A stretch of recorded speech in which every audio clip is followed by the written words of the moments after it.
On Christmas Eve, a millionaire disguised as Santa Claus hands out presents in a luxurious hall. Suddenly, a little beggar girl appears and shouts, "I want my daddy back!" What the millionaire did next brought everyone to tears. The opulent grand ballroom of the Evergreen Hotel buzzed with excitement on Christmas Eve. Glittering chandeliers cast a warm glow over the festive decorations, and the air was filled with the sound of laughter and clinking champagne glasses. At the center of it all stood Maxwell Thornton, his imposing figure somewhat softened by the red velvet Santa Claus suit he wore. Maxwell shifted uncomfortably, tugging at the fake beard that itched his chin. He was a man more accustomed to impeccably tailored suits than this jolly costume. At 55, he cut an impressive figure, tall, with salt and pepper hair and piercing blue eyes that seemed to look right through you. Those eyes, however, held a sadness that even the most expensive designer frames couldn't hide. "Mr. Thornton, smile, please." A photographer's voice rang out, and Maxwell plastered on his practiced grin. Flash. Another picture for the society pages. Another piece of evidence that Maxwell Thornton, billionaire CEO of Thornton Industries, had a heart beneath his icy exterior. As he posed, Maxwell's mind wandered to the real reason he was enduring this spectacle. It had been his PR team's idea, of course. "It'll soften your image," they'd insisted. "Show the public you're more than just a ruthless businessman." If only they knew the truth. Maxwell Thornton wasn't just a cold-hearted tycoon.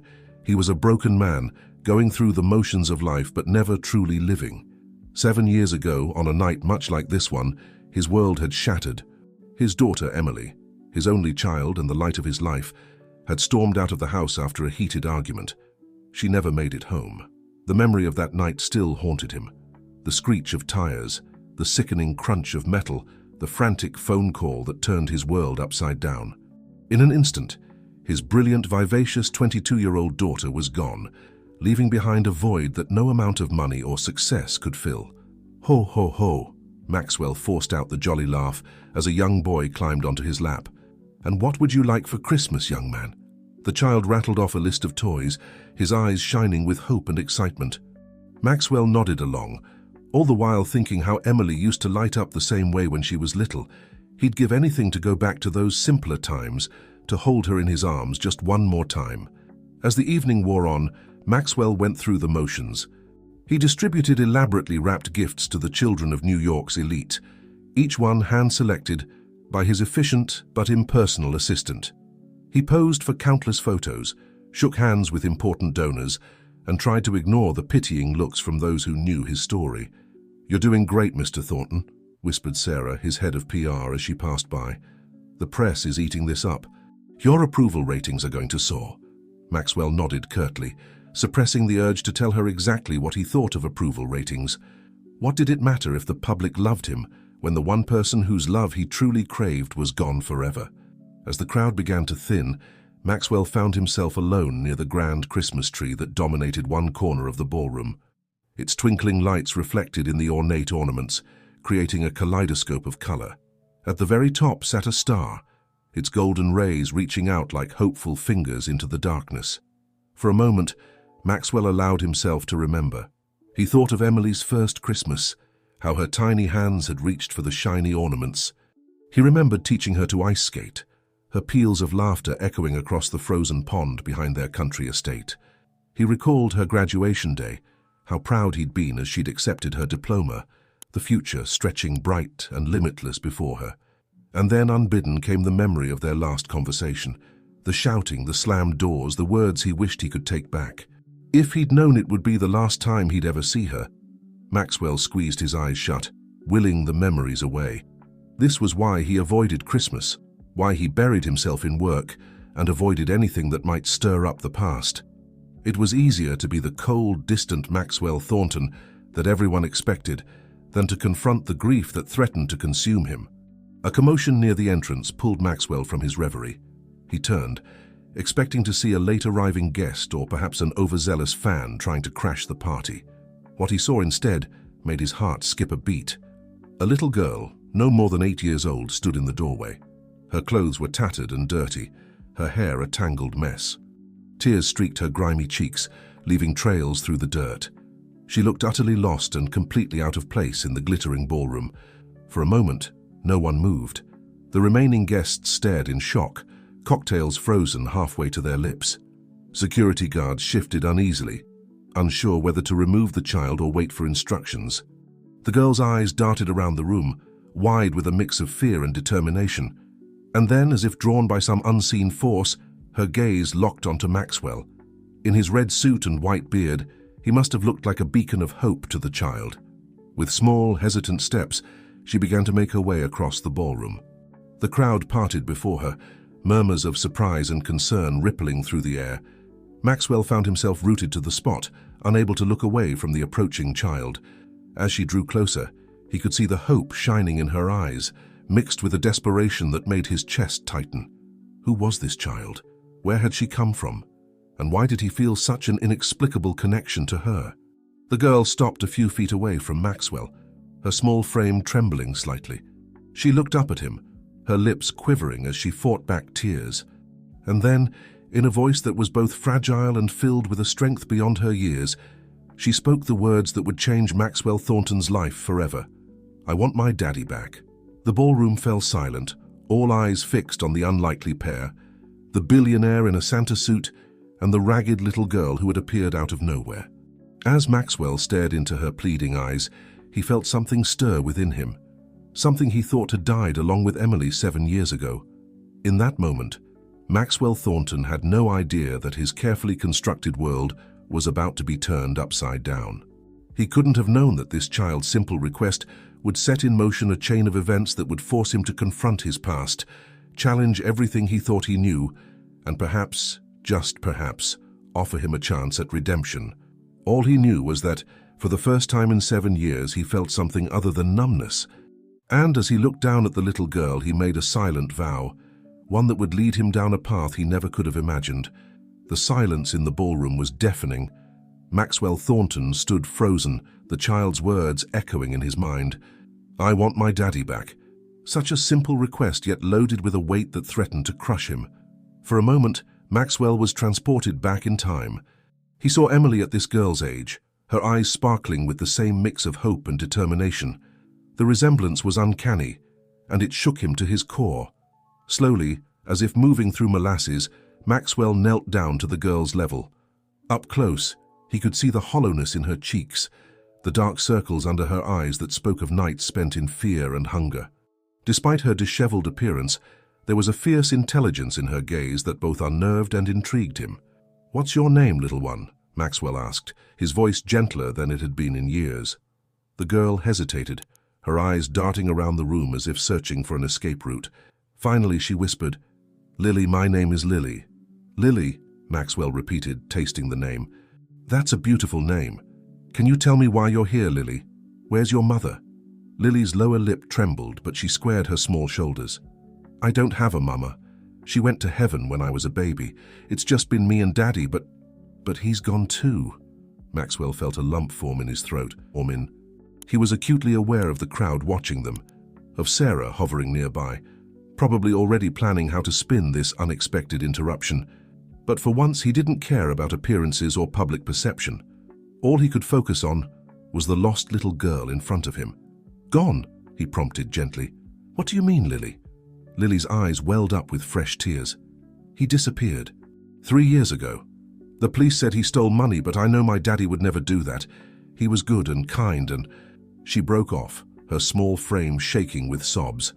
Without thinking, Maxwell pulled her into a hug.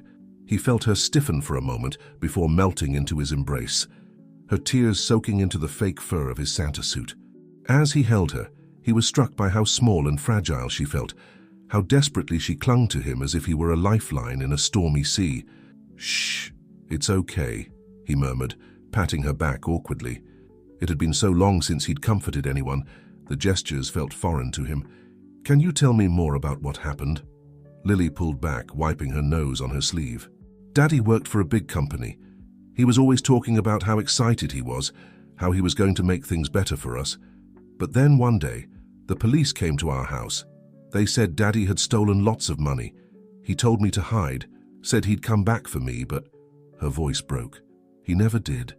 Maxwell felt a chill run down his spine. A nagging suspicion began to form in the back of his mind, but he pushed it aside for now. "And what happened to you after that, Lily?" The little girl's eyes hardened, a look no child should ever have to wear. "I ran away before they could take me. I've been living on the streets trying to find my daddy, and then I saw you on TV dressed like Santa, giving away presents at this party. I thought if anyone could help me, it would be Santa." The raw hope in her voice made Maxwell's heart constrict. He was suddenly acutely aware of the absurdity of the situation. Him, Maxwell Thornton, feared businessman and notorious recluse, dressed as Santa Claus and being asked to perform a Christmas miracle. He should call child services. He should hand this over to the authorities, let them handle it. It was the sensible thing to do, the safe thing. But as he looked into Lily's eyes, he found he couldn't bring himself to crush her hope. "Lily," he said slowly, choosing his words carefully. "I'm not really Santa Claus, I'm just a man in a costume, but—" He took a deep breath, hardly believing what he was about to say. "But I promise you I'll do everything in my power to help you find your father." The words were out before he could stop them. Around him he heard gasps and murmurs from the crowd. Sarah was probably having a conniption, but none of that mattered when he saw the way Lily's face lit up, hope blooming like a flower in the desert. "Really?" she breathed, her eyes wide with wonder. "You'll help me?" Maxwell nodded, feeling a strange mix of terror and exhilaration. What was he getting himself into? "Really? But Lily, I need you to trust me. We need to get you somewhere safe, get you cleaned up and fed. Will you let me help you?" Lily hesitated, years of street-learned caution warring with her desperate need for help.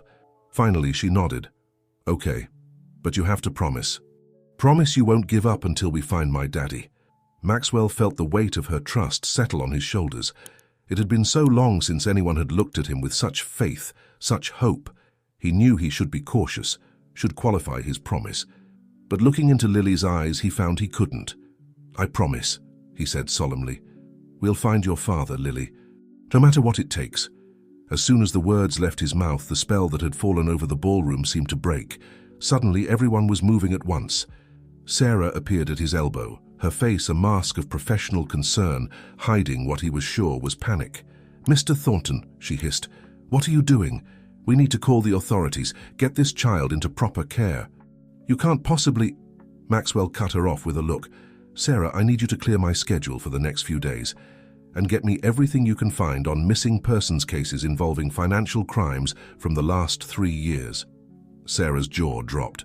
"But sir, the merger talks, the board meeting—" "Can wait," Maxwell finished firmly. He turned back to Lily, who was watching the exchange with wary eyes. "It's okay," he assured her. "You're safe now. We're going to figure this out together."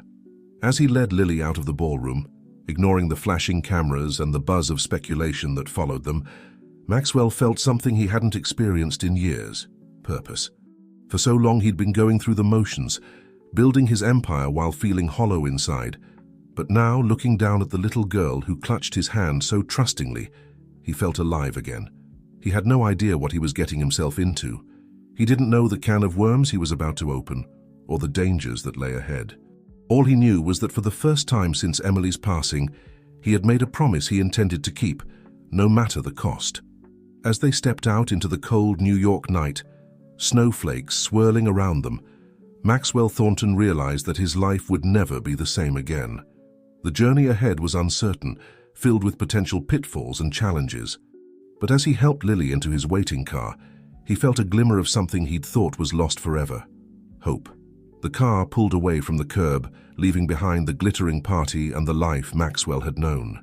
As they drove into the night, towards an uncertain future, he couldn't shake the feeling that this was more than just a promise to a lost little girl. It was a chance at redemption, an opportunity to right old wrongs and perhaps, just perhaps, find healing for his own wounded heart. Little did he know that this Christmas Eve encounter was just the beginning of a story that would unravel decades-old secrets, challenge everything he thought he knew, and ultimately lead him to a truth more surprising and life-changing than he could ever have imagined. The first rays of sunlight crept through the windows of Maxwell Thornton's penthouse, casting a warm glow over the sleeping form of Lily.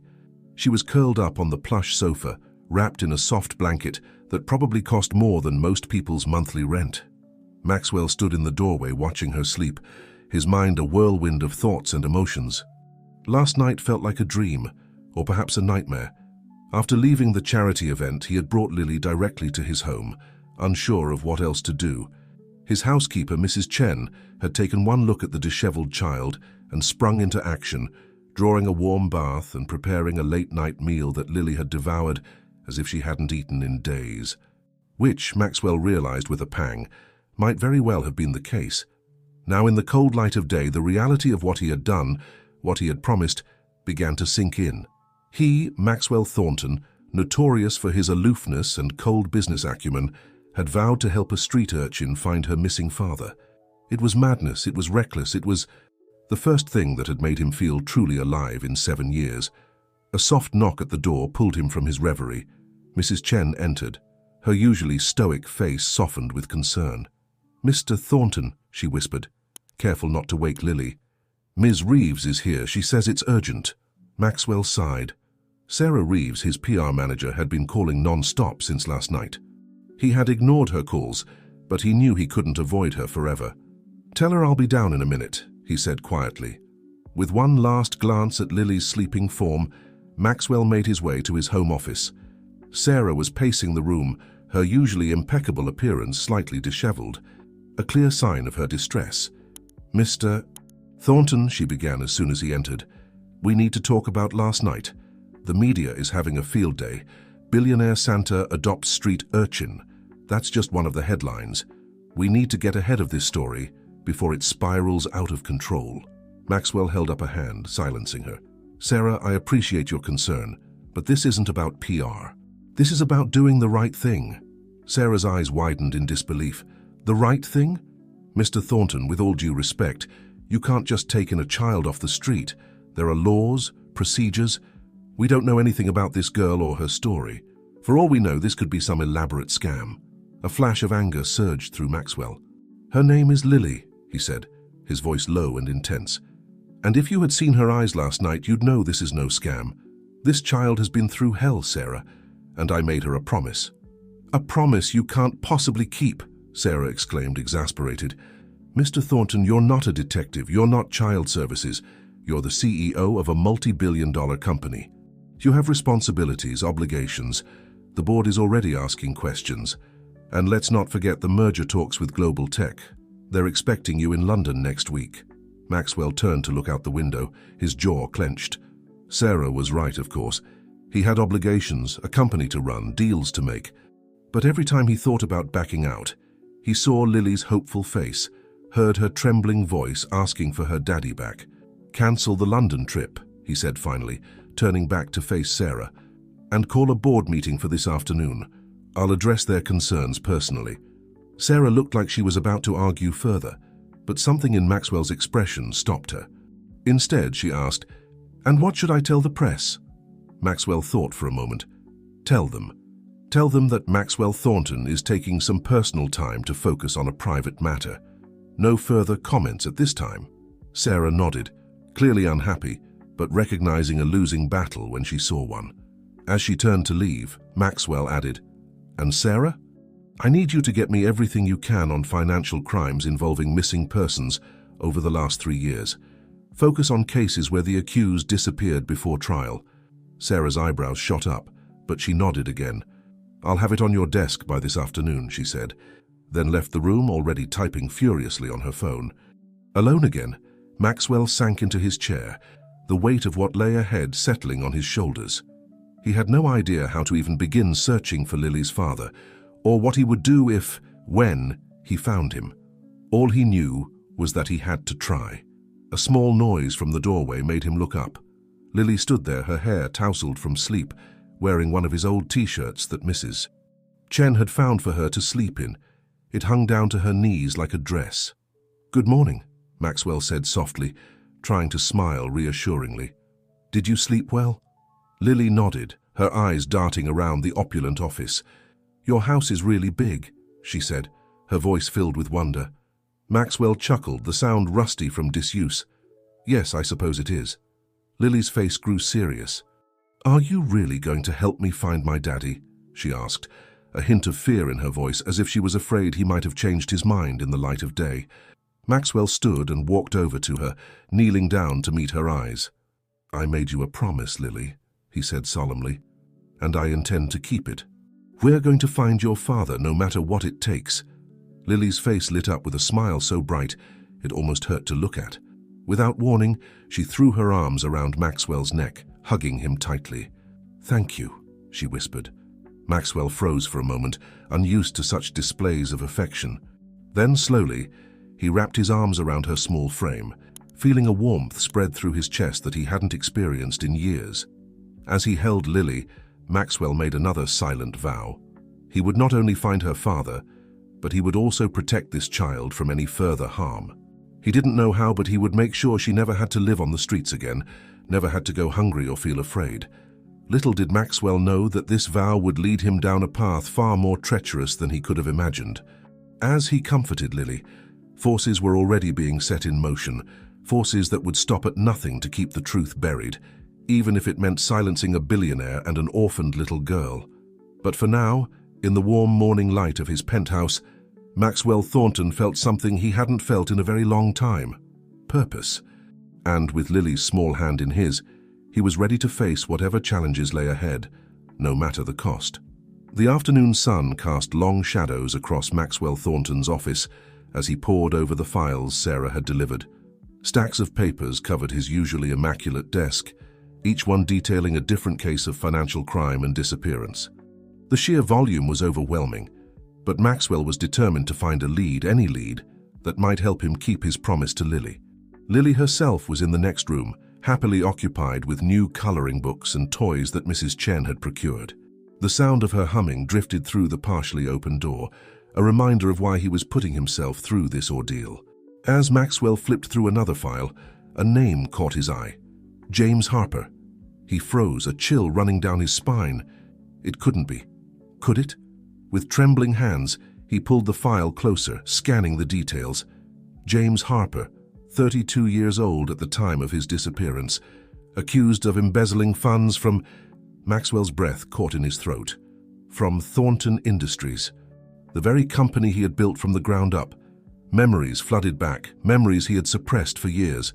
James Harper, a bright, ambitious young man who had worked in the finance department. Maxwell remembered being impressed by his innovative ideas, his dedication, and then the scandal. Millions of dollars missing, all traced back to James. The evidence had seemed irrefutable at the time. But now, looking at the file with fresh eyes, Maxwell began to see inconsistencies.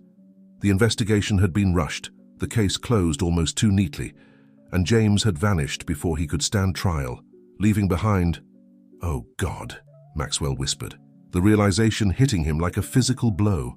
James Harper had left behind a 5-year-old daughter, a daughter who would now be 8. A daughter named Lily. The door creaked open wider, and Lily poked her head in. "Mr. Maxwell," she said hesitantly. "Are you okay? You look sad." Maxwell quickly composed himself, forcing a smile. "I'm fine, Lily. Just thinking about some grown-up stuff." "How are you enjoying your new toys?" Lily's face lit up. "They're amazing. I've never had so many colors to draw with before." She paused, her expression growing serious. "Have you found anything about my daddy yet?" Maxwell's heart clenched. How could he tell her that her father might have been a criminal, that he might have been responsible for his disappearance?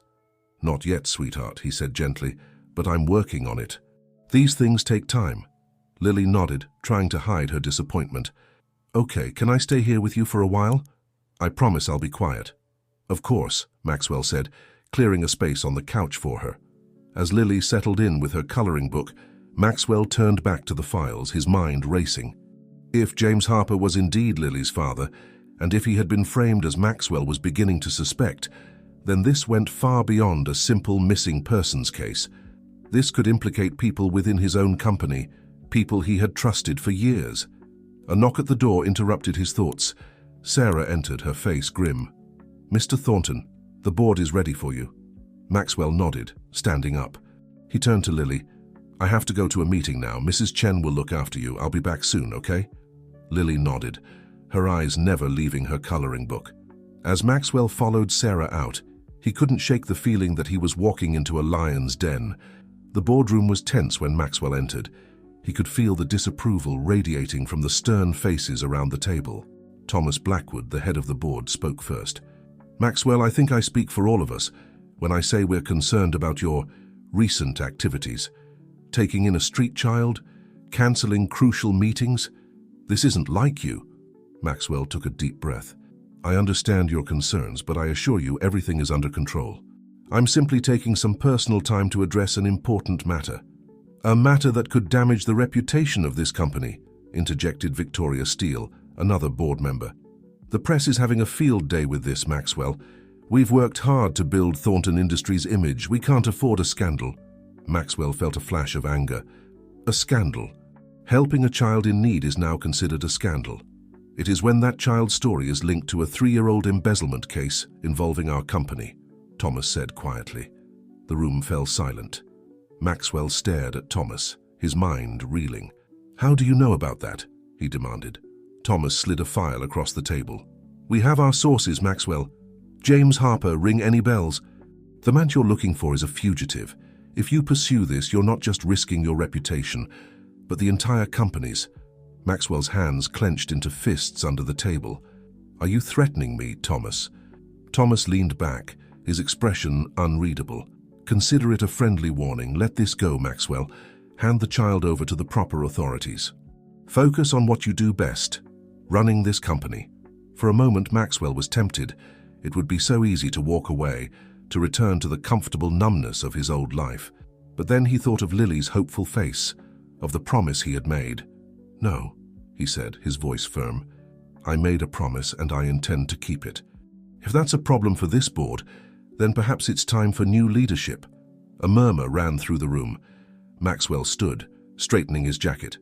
Now, if you'll excuse me, I have a child waiting for me, and a mystery to solve. As he walked out of the boardroom, leaving stunned silence in his wake, Maxwell felt a mixture of terror and exhilaration. He had just challenged the board of his own company, potentially risking everything he had built over the years. But for the first time in a long time, he felt alive. Back in his office, he found Lily asleep on the couch, her coloring book clutched to her chest. Looking at her peaceful face, Maxwell knew he had made the right choice. Whatever secrets lay buried in the past, whatever dangers lurked ahead, he would face them. For Lily, for James, and for the man he used to be, before grief and ambition had turned him cold. As the sun set over the New York skyline, casting a golden glow over the sleeping child, Maxwell Thornton settled back at his desk. There was work to be done, a mystery to unravel, and a father to find. And he wouldn't rest until he had uncovered the truth, no matter where it led him. Little did he know that his determination had not gone unnoticed. In the shadows, forces were gathering, ready to protect their secrets at any cost. The game was just beginning, and the stakes were higher than Maxwell could have ever imagined. The next morning dawned grey and overcast, matching Maxwell Thornton's mood as he nursed his third cup of coffee. He had spent most of the night poring over the files on James Harper's case, searching for any clue that might have been overlooked. The more he dug, the more convinced he became that something wasn't right about the whole affair. Lily padded into the kitchen, rubbing sleep from her eyes. She was wearing new clothes that Mrs. Chen had bought for her, a simple pair of jeans and a bright yellow sweater that made her look like any other middle-class child. The transformation was remarkable, and it struck Maxwell how easily appearances could be deceiving. "Good morning, Mr. Maxwell," Lily said, climbing onto a stool at the kitchen island. "Did you find anything about my daddy?" Maxwell hesitated, unsure how much to reveal. "I'm working on it, Lily. These things take time, but I promise you, I'm not giving up." Mrs. Chen bustled in, clucking her tongue at the sight of Maxwell's rumpled appearance. "Mr. Thornton, you need rest and a proper breakfast. Sit, both of you. I'll make pancakes." As they ate, Maxwell couldn't help but marvel at the domesticity of the scene. For years he had eaten alone, if he remembered to eat at all. Now, watching Lily demolish a stack of pancakes, he felt a warmth he had almost forgotten existed. His phone buzzed, shattering the peaceful moment. It was a text from Sarah. "Turn on the news." Now, with a sense of dread, Maxwell reached for the remote. The TV flickered to life, revealing a news anchor with a serious expression. In a shocking turn of events, billionaire CEO Maxwell Thornton has been accused of harboring a fugitive's child. Sources close to Thornton Industries claim that the girl Thornton was seen with at a recent charity event is none other than the daughter of James Harper, a former employee wanted for embezzlement. The whereabouts of Harper remain unknown, but questions are being raised about Thornton's involvement in the case. Thornton Industries stock has already taken a hit in pre-market trading. Maxwell muted the TV, his mind racing. How had they found out about Lily's connection to James so quickly? And who had leaked the information? "Mr. Maxwell?" Lily's voice was small and frightened. "Are they talking about my daddy? Is he really a bad man?" Maxwell turned to her, his heart breaking at the fear in her eyes. "Lily, listen to me. We don't know the whole story yet, but I promise you we're going to find out the truth. No matter what anyone says, I'm not giving up on you or your father." Lily nodded, but Maxwell could see the doubt creeping into her eyes. He needed to act fast to find some concrete evidence that could clear James's name and keep Lily safe. "Mrs. Chen, can you watch Lily for a while? I need to make some calls." In his office, Maxwell first dialed Sarah. "I need you to find out who leaked that information to the press," he said without preamble, "and I want increased security for Lily. No one gets near her without my express permission." Next, he called an old friend, Detective Michael Rodriguez. They had drifted apart over the years, but if there was anyone Maxwell could trust to dig into this case discreetly, it was Mike. "Max, is that really you?" Mike's gruff voice held a note of surprise. "I thought you'd forgotten my number." "I need your help, Mike," Maxwell said, cutting to the chase. He quickly outlined the situation with Lily and his suspicions about James Harper's case. There was a long pause on the other end. "You're walking into a minefield, Max," Mike finally said. "This isn't just about one man's disappearance. If what you're suggesting is true, we could be looking at a conspiracy involving some very powerful people." "I know the risks," Maxwell replied, "but I made a promise to a little girl, Mike. I can't back out now." Mike sighed. "All right. I'll see what I can dig up, but Max, watch your back. Whoever framed Harper might not stop at ruining reputations if they feel threatened." As he hung up, Maxwell felt a chill run down his spine. What had he gotten himself into? And more importantly, what had he dragged Lily into? A soft knock at the door interrupted his thoughts. It was Mrs. Chen, looking uncharacteristically nervous. "Mr. Thornton, there's someone here to see you. She says she has information about James Harper." Maxwell's heart raced. "Who is it?" "She won't give her name, sir, but she seems desperate." Intrigued and wary, Maxwell nodded. "Send her in. And Mrs. Chen, make sure Lily stays in her room." Moments later, a woman entered his office. She was in her mid-30s with dark circles under her eyes and a haunted look that spoke of sleepless nights and constant worry. She clutched a worn envelope to her chest like a lifeline. "Mr. Thornton," she said, her voice barely above a whisper. "My name is Rachel Harper. I'm James's sister." Maxwell's eyes widened. "Please sit down," he said, gesturing to a chair. "You have information about your brother?" Rachel nodded, glancing nervously at the door. "I shouldn't be here. If they find out, but I saw the news. I know you have Lily. I couldn't stay silent anymore." "Who are they, Rachel? Who are you afraid of?" Rachel's hands shook as she placed the envelope on Maxwell's desk. "James isn't a criminal, Mr. Thornton. He was set up. He found something big. That's why they made him disappear." Maxwell leaned forward, his heart pounding. What did he find, Rachel? What was so important that they would frame an innocent man? Rachel opened her mouth to speak, but before she could utter a word, a deafening crash echoed through the penthouse. The sound of breaking glass was followed by Lily's terrified scream. Maxwell leapt to his feet, adrenaline coursing through his veins. "Stay here," he shouted to Rachel as he raced out of the office. He burst into Lily's room to find the window shattered, shards of glass scattered across the floor. Mrs. Chen was huddled in a corner, a gash on her forehead bleeding freely, and Lily was gone. On the windowsill, weighted down by a piece of broken glass, was a note. With trembling hands, Maxwell picked it up and read the chilling message, "Back off, Thornton, or the girl disappears just like her father." As the reality of the situation sank in, Maxwell felt a rage unlike anything he had ever experienced before. They had taken Lily. They had dared to threaten a child to keep their secret safe. In that moment, Maxwell Thornton made a silent vow. He would find Lily. He would uncover the truth about James Harper, and he would make those responsible pay, no matter the cost. Little did he know that this vow would lead him down a path of danger and discovery that would shake the very foundations of his world. The game had changed, and the stakes were now life and death. The next few hours passed in a blur of frantic activity. Maxwell paced his living room like a caged tiger, barking orders into his phone, while Detective Rodriguez coordinated with the NYPD. Rachel Harper sat on the couch, her face ashen, clutching the mysterious envelope to her chest. "I want every camera in the city checked," Maxwell growled into his phone. "Traffic cams, ATMs, store security systems, everything. I don't care what it costs. Find her." As he hung up, Mike approached him, his expression grim. "Max, we've got a problem. The kidnapping was too clean, too professional. This isn't some random crime. Whoever took Lily knew exactly what they were doing." Maxwell ran a hand through his hair, frustration and fear warring inside him. "We can't just sit here and do nothing, Mike. Every minute that passes—" "I know," Mike cut him off, "but rushing in blindly won't help Lily. We need to be smart about this." He glanced at Rachel. "Maybe it's time we heard what Mrs. Harper knows." Maxwell nodded, turning to Rachel. "Please, Rachel, whatever you know, whatever James found, we need to hear it now.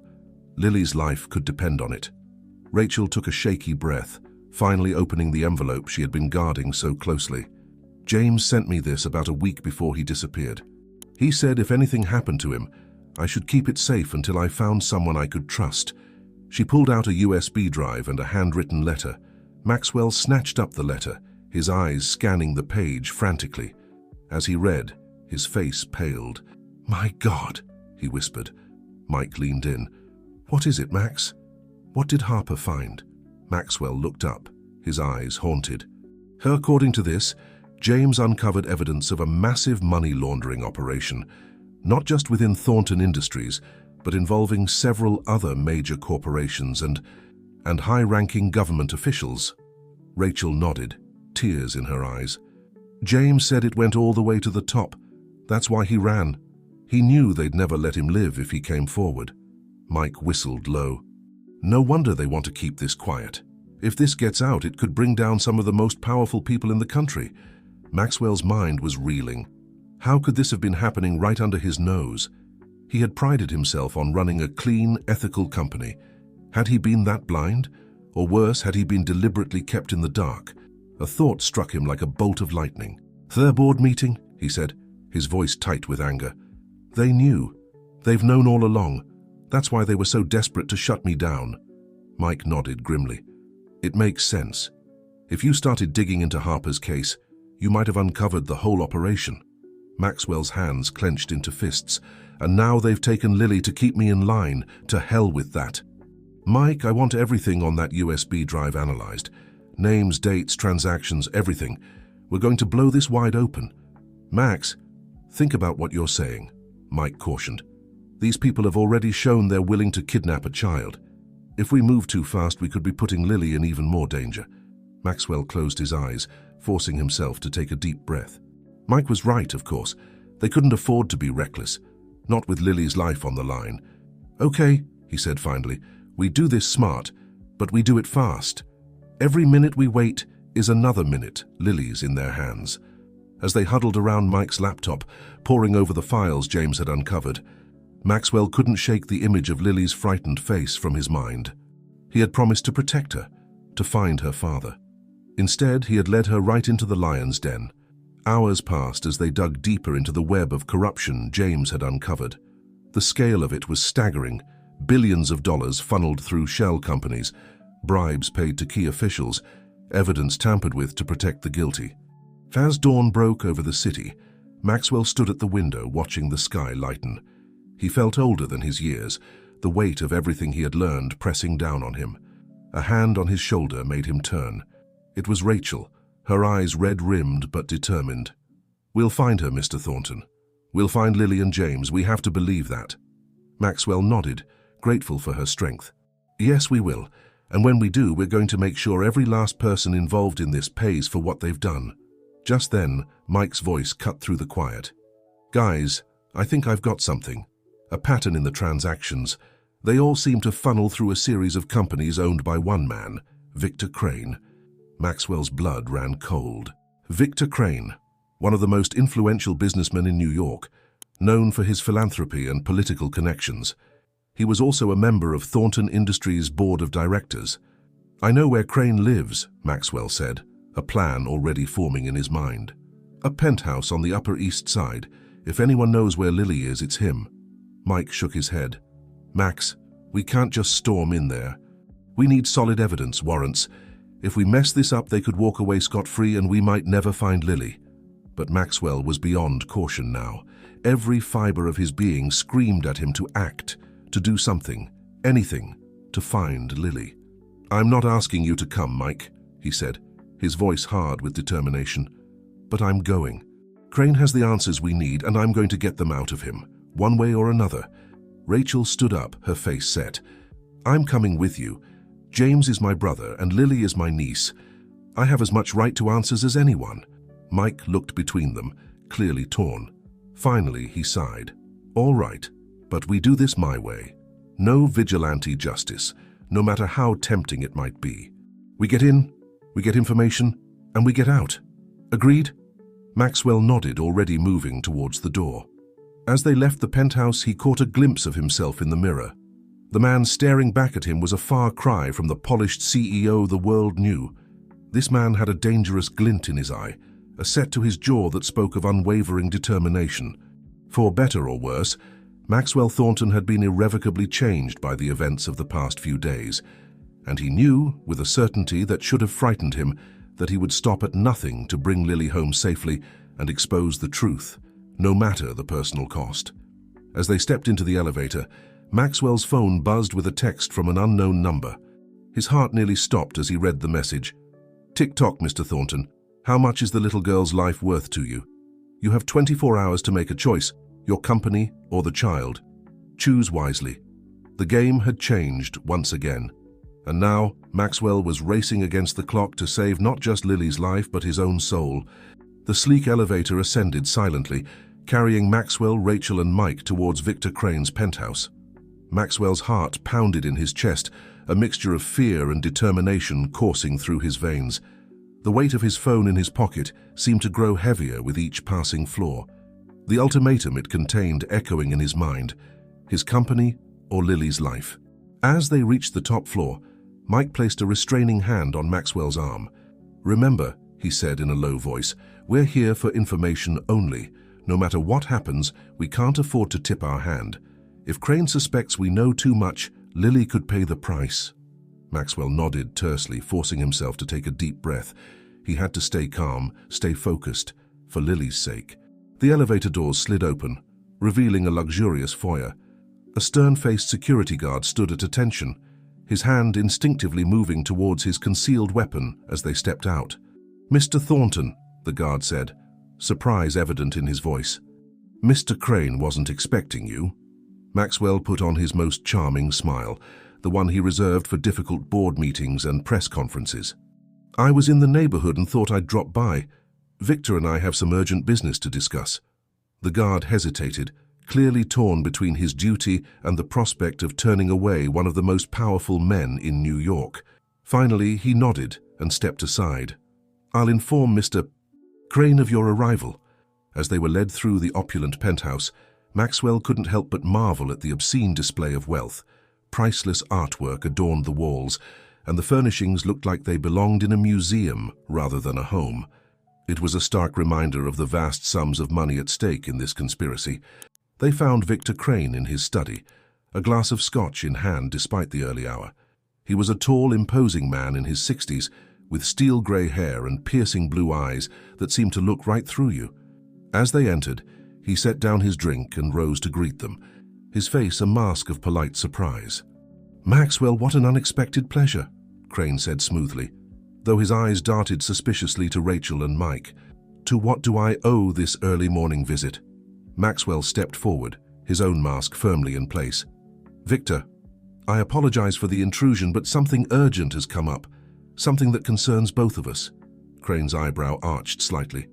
"Oh? And what might that be?" "It's about James Harper," Maxwell said, watching Crane's face carefully for any reaction. For a split second, Crane's composure slipped. A flicker of fear passed through his eyes, before his mask of calm indifference slid back into place. But it was enough. Maxwell knew he had struck a nerve. "Harper," Crane said, his voice carefully controlled. "That embezzler who disappeared a few years ago, what about him?" Maxwell took a step closer, his voice dropping to a dangerous whisper. "Cut the act, Victor. We know about the money laundering. We know Harper discovered your operation and you framed him to keep him quiet. And we know you're behind Lily's kidnapping." Crane's face hardened, all pretense of civility vanishing. "You're playing a very dangerous game, Maxwell. You have no idea what you're dealing with." "Then enlighten me," Maxwell growled. "Where's the girl, Victor? Where's Lily?" Crane's laugh was cold and humorless. "You think I'd tell you, even if I knew? You're in over your head, Maxwell. This goes far beyond anything you can imagine. Walk away now while you still can." Rachel stepped forward, her eyes blazing with fury. "That's my niece you're talking about, you bastard. If anything happens to her—" "You'll what?" Crane sneered. "Go to the police? The media? You have no proof, no leverage. And even if you did, do you really think the authorities would move against us? We own them." Mike moved to intervene, but Maxwell held up a hand to stop him. He could feel the situation spiraling out of control, but he couldn't back down. Not now. "You're right about one thing, Victor," Maxwell said, his voice dangerously calm. "I don't have proof yet, but I will find it, and when I do, I'll bring your whole operation crashing down around your ears." Crane's eyes narrowed. "Is that a threat, Maxwell?" "No," Maxwell replied, meeting Crane's gaze unflinchingly. "It's a promise." For a long moment, the two men stared each other down, the tension in the room thick enough to cut with a knife. Then, unexpectedly, Crane's face split into a wide, unsettling grin. "Oh, Maxwell," he chuckled, shaking his head. "You always were too noble for your own good. It's almost admirable in a quixotic sort of way. But let me give you some free advice. Go home. Forget about the girl, forget about Harper. Focus on your company and your shareholders. That's what you're good at." Maxwell felt his temper rising, but before he could respond, his phone buzzed. He pulled it out, his blood running cold as he read the new message. "Time's running out, Mr. Thornton. Make your choice. The paperwork to sign over control of Thornton Industries will be delivered to your office by noon. Sign it, and the girl goes free.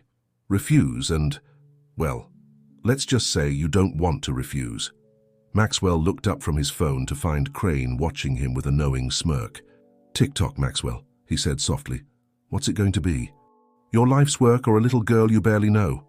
In that moment, Maxwell felt the full weight of the choice before him.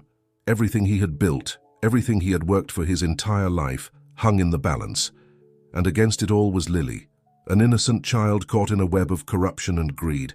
As he stood there, torn between two impossible choices, Maxwell realized that this was about more than just Lily or his company. It was about the kind of man he wanted to be, the kind of world he wanted to live in. And in that realization, he found his answer. "You're wrong, Victor," he said, his voice steady and resolute. "I do have leverage. I have the truth. And I'm going to make sure the whole world knows it, no matter what it costs me."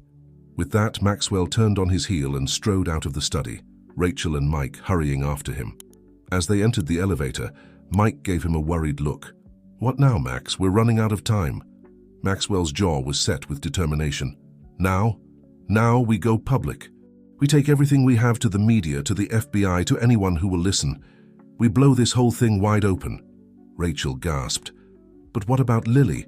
If we do that, they might—" "They won't," Maxwell cut her off, "because we're going to find her first.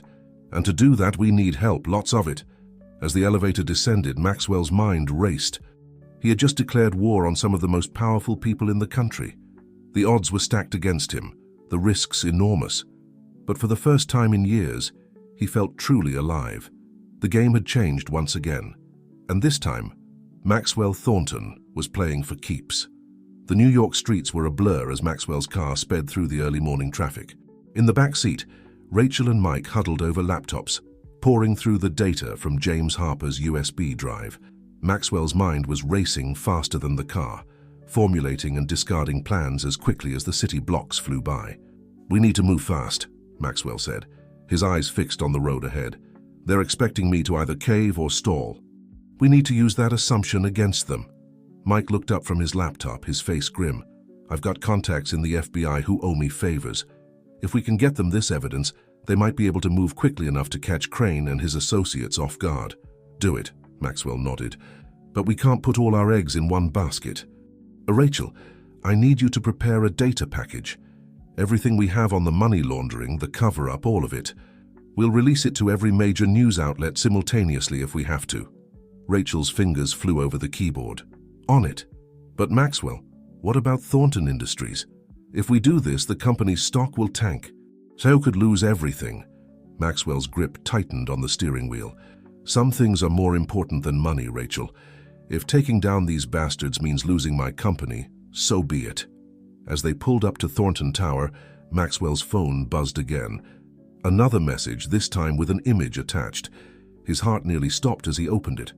The picture showed Lily, tear-stained and terrified, holding up today's newspaper. Remember what's at stake, Mr. Thornton. Noon. Don't be late. Maxwell showed the others the message, his face a mask of barely contained fury. We're running out of time. Mike, get your FBI contacts moving. Rachel, finish that data package. I need to make a call. As Rachel and Mike hurried into the building, Maxwell stayed behind in the car. He took a deep breath, steeling himself for what he was about to do. Then he dialed a number he hadn't used in years. After 3 rings, a gruff voice answered. This better be good, Thornton. Do you have any idea what time it is? I need your help, Jack, Maxwell said without preamble. It's about James Harper. There was a long pause on the other end of the line. When Jack spoke again, his voice was low and dangerous. I thought we agreed never to speak of that again. Things have changed, Maxwell pressed on. Harper's daughter has been kidnapped. The same people who framed him are behind it. I need your resources, your connections. Help me find her, Jack. Another pause, this one even longer. You're playing with fire, Max. These people, they're not the kind you want as enemies. They made themselves my enemies the moment they took an innocent child, Maxwell growled. Are you in or not? A heavy sigh came through the phone. All right, Max, for old time's sake, but after this we're square. You understand? Understood, Maxwell said, relief flooding through him. I'll send you what we have. And Jack, thanks. As he hung up, Maxwell allowed himself a small smile. Jack Donovan might be a ruthless corporate raider, but he had resources and connections that could prove invaluable. More importantly, he owed Maxwell a debt, one that was about to be repaid. Back in his office, Maxwell found Rachel and Mike hard at work. Screens were filled with financial data, email chains, and surveillance photos. It was staggering to see the full scope of the conspiracy laid out before him. FBI's mobilizing, Mike reported. They're treating this as a top priority. But Max, even with everything we've given them, getting warrants and organizing raids is going to take time. Maxwell nodded grimly. Time we don't have. What about the news outlets? Rachel looked up from her computer. Data package is ready. One word from you and it goes out to every major network and newspaper in the country. Maxwell checked his watch. 10:30 a.m. 90 minutes until the deadline. 90 minutes to find Lily before he had to make an impossible choice. Hold off on sending it for now, he decided. We'll use it as a last resort. Right now, we need to focus on finding Lily. Just then, Maxwell's phone rang. It was Jack. Max, I've got something. One of my sources spotted a car matching the description from the kidnapping. It was seen entering a warehouse in Brooklyn about an hour ago. Maxwell's pulse quickened. Send me the address. And Jack? I owe you one.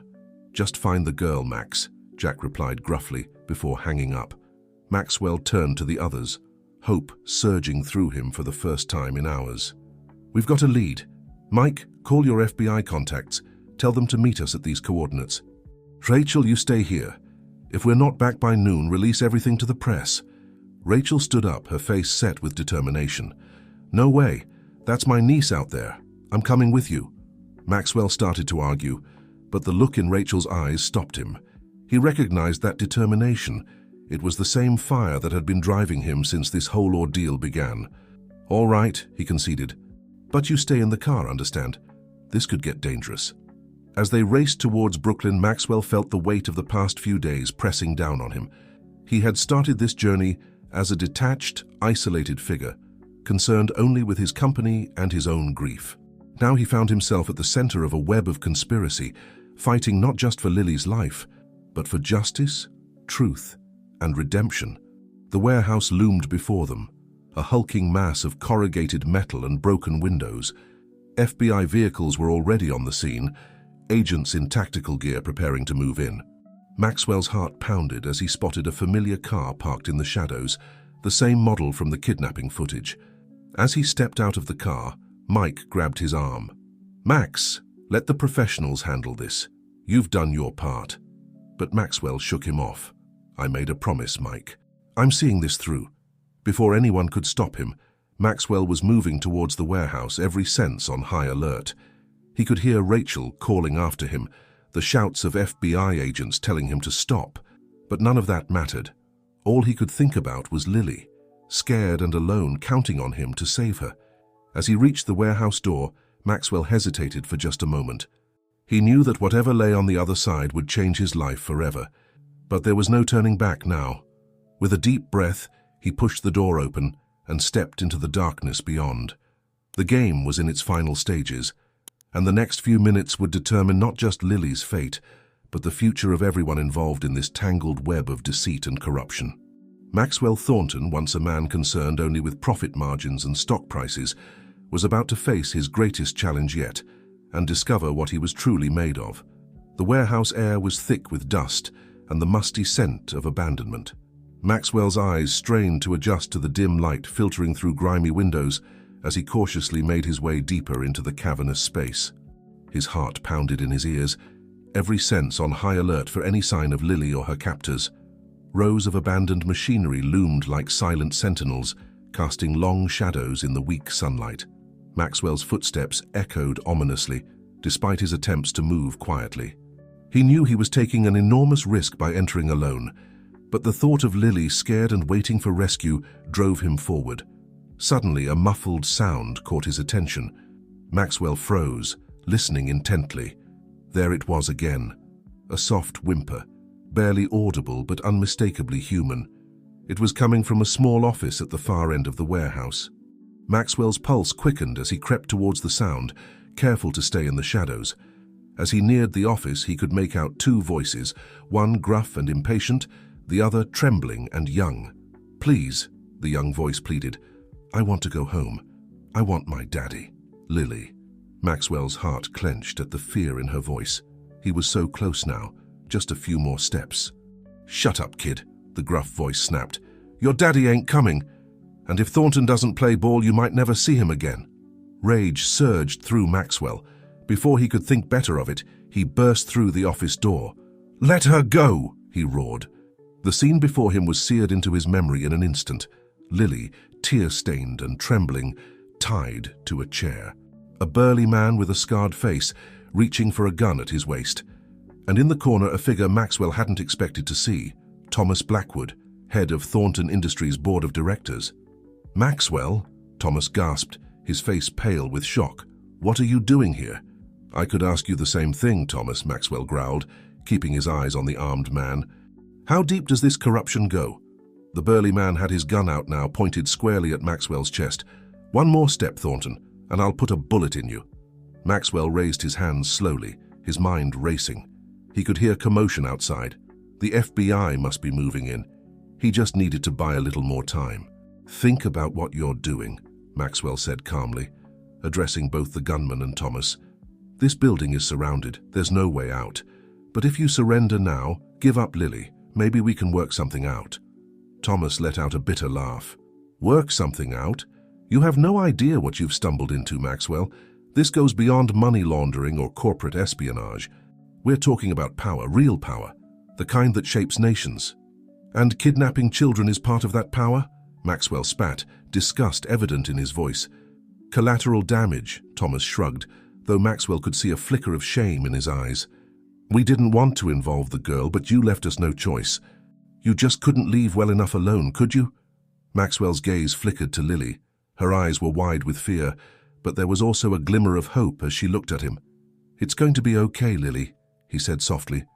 "I promised I'd find you, and I keep my promises."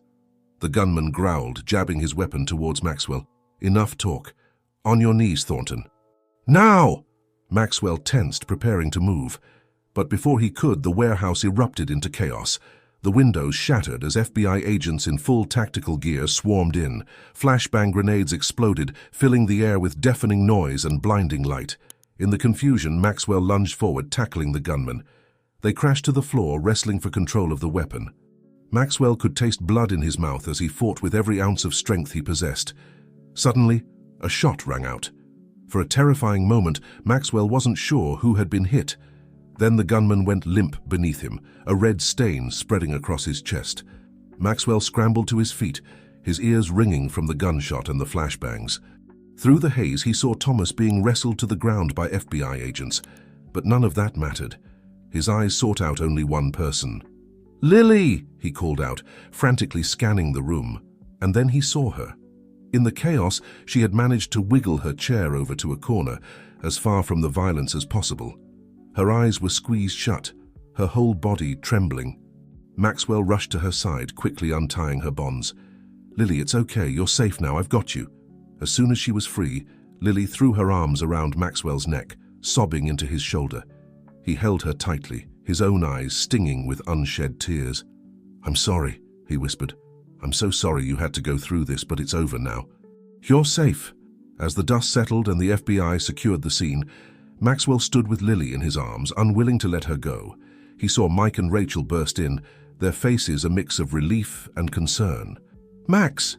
Mike called out. "Thank God you're both okay." Rachel rushed forward, her arms outstretched. "Lily!" "Oh, my sweet girl!" Lily lifted her head from Maxwell's shoulder, her eyes widening in recognition. "Aunt Rachel?" As Maxwell gently passed Lily to her aunt, he felt a wave of exhaustion wash over him. The adrenaline was wearing off, leaving him shaky and drained. But there was no time to rest. This was just the beginning. "Mike," he said, his voice hoarse, "we need to move fast. Thomas Blackwood was here. This conspiracy goes deeper than we thought. We need to round up everyone involved before they can destroy evidence or flee." Mike nodded grimly.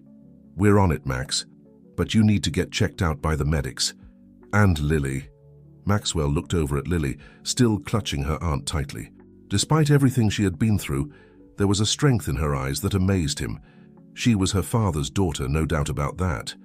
"Lily needs to be somewhere safe," Maxwell finished, "somewhere they can't get to her." As paramedics swarmed around them and FBI agents continued to secure the scene, Maxwell felt a strange mix of triumph and trepidation. They had won this battle, saved Lily from a terrible fate. But the war was far from over. The true test was yet to come. With Thomas Blackwood in custody and the conspiracy exposed, the full weight of their enemies would soon come crashing down upon them. Maxwell knew that the next few hours would be crucial. The pieces were in motion, the stakes higher than ever. As he watched Lily being gently led away by paramedics, Rachel at her side, Maxwell made a silent vow. He would see this through to the end, no matter the cost. For Lily, for James Harper, and for all those who had suffered at the hands of this corrupt cabal. The game had changed once again, and Maxwell Thornton was ready for whatever came next. The next few hours passed in a blur of activity.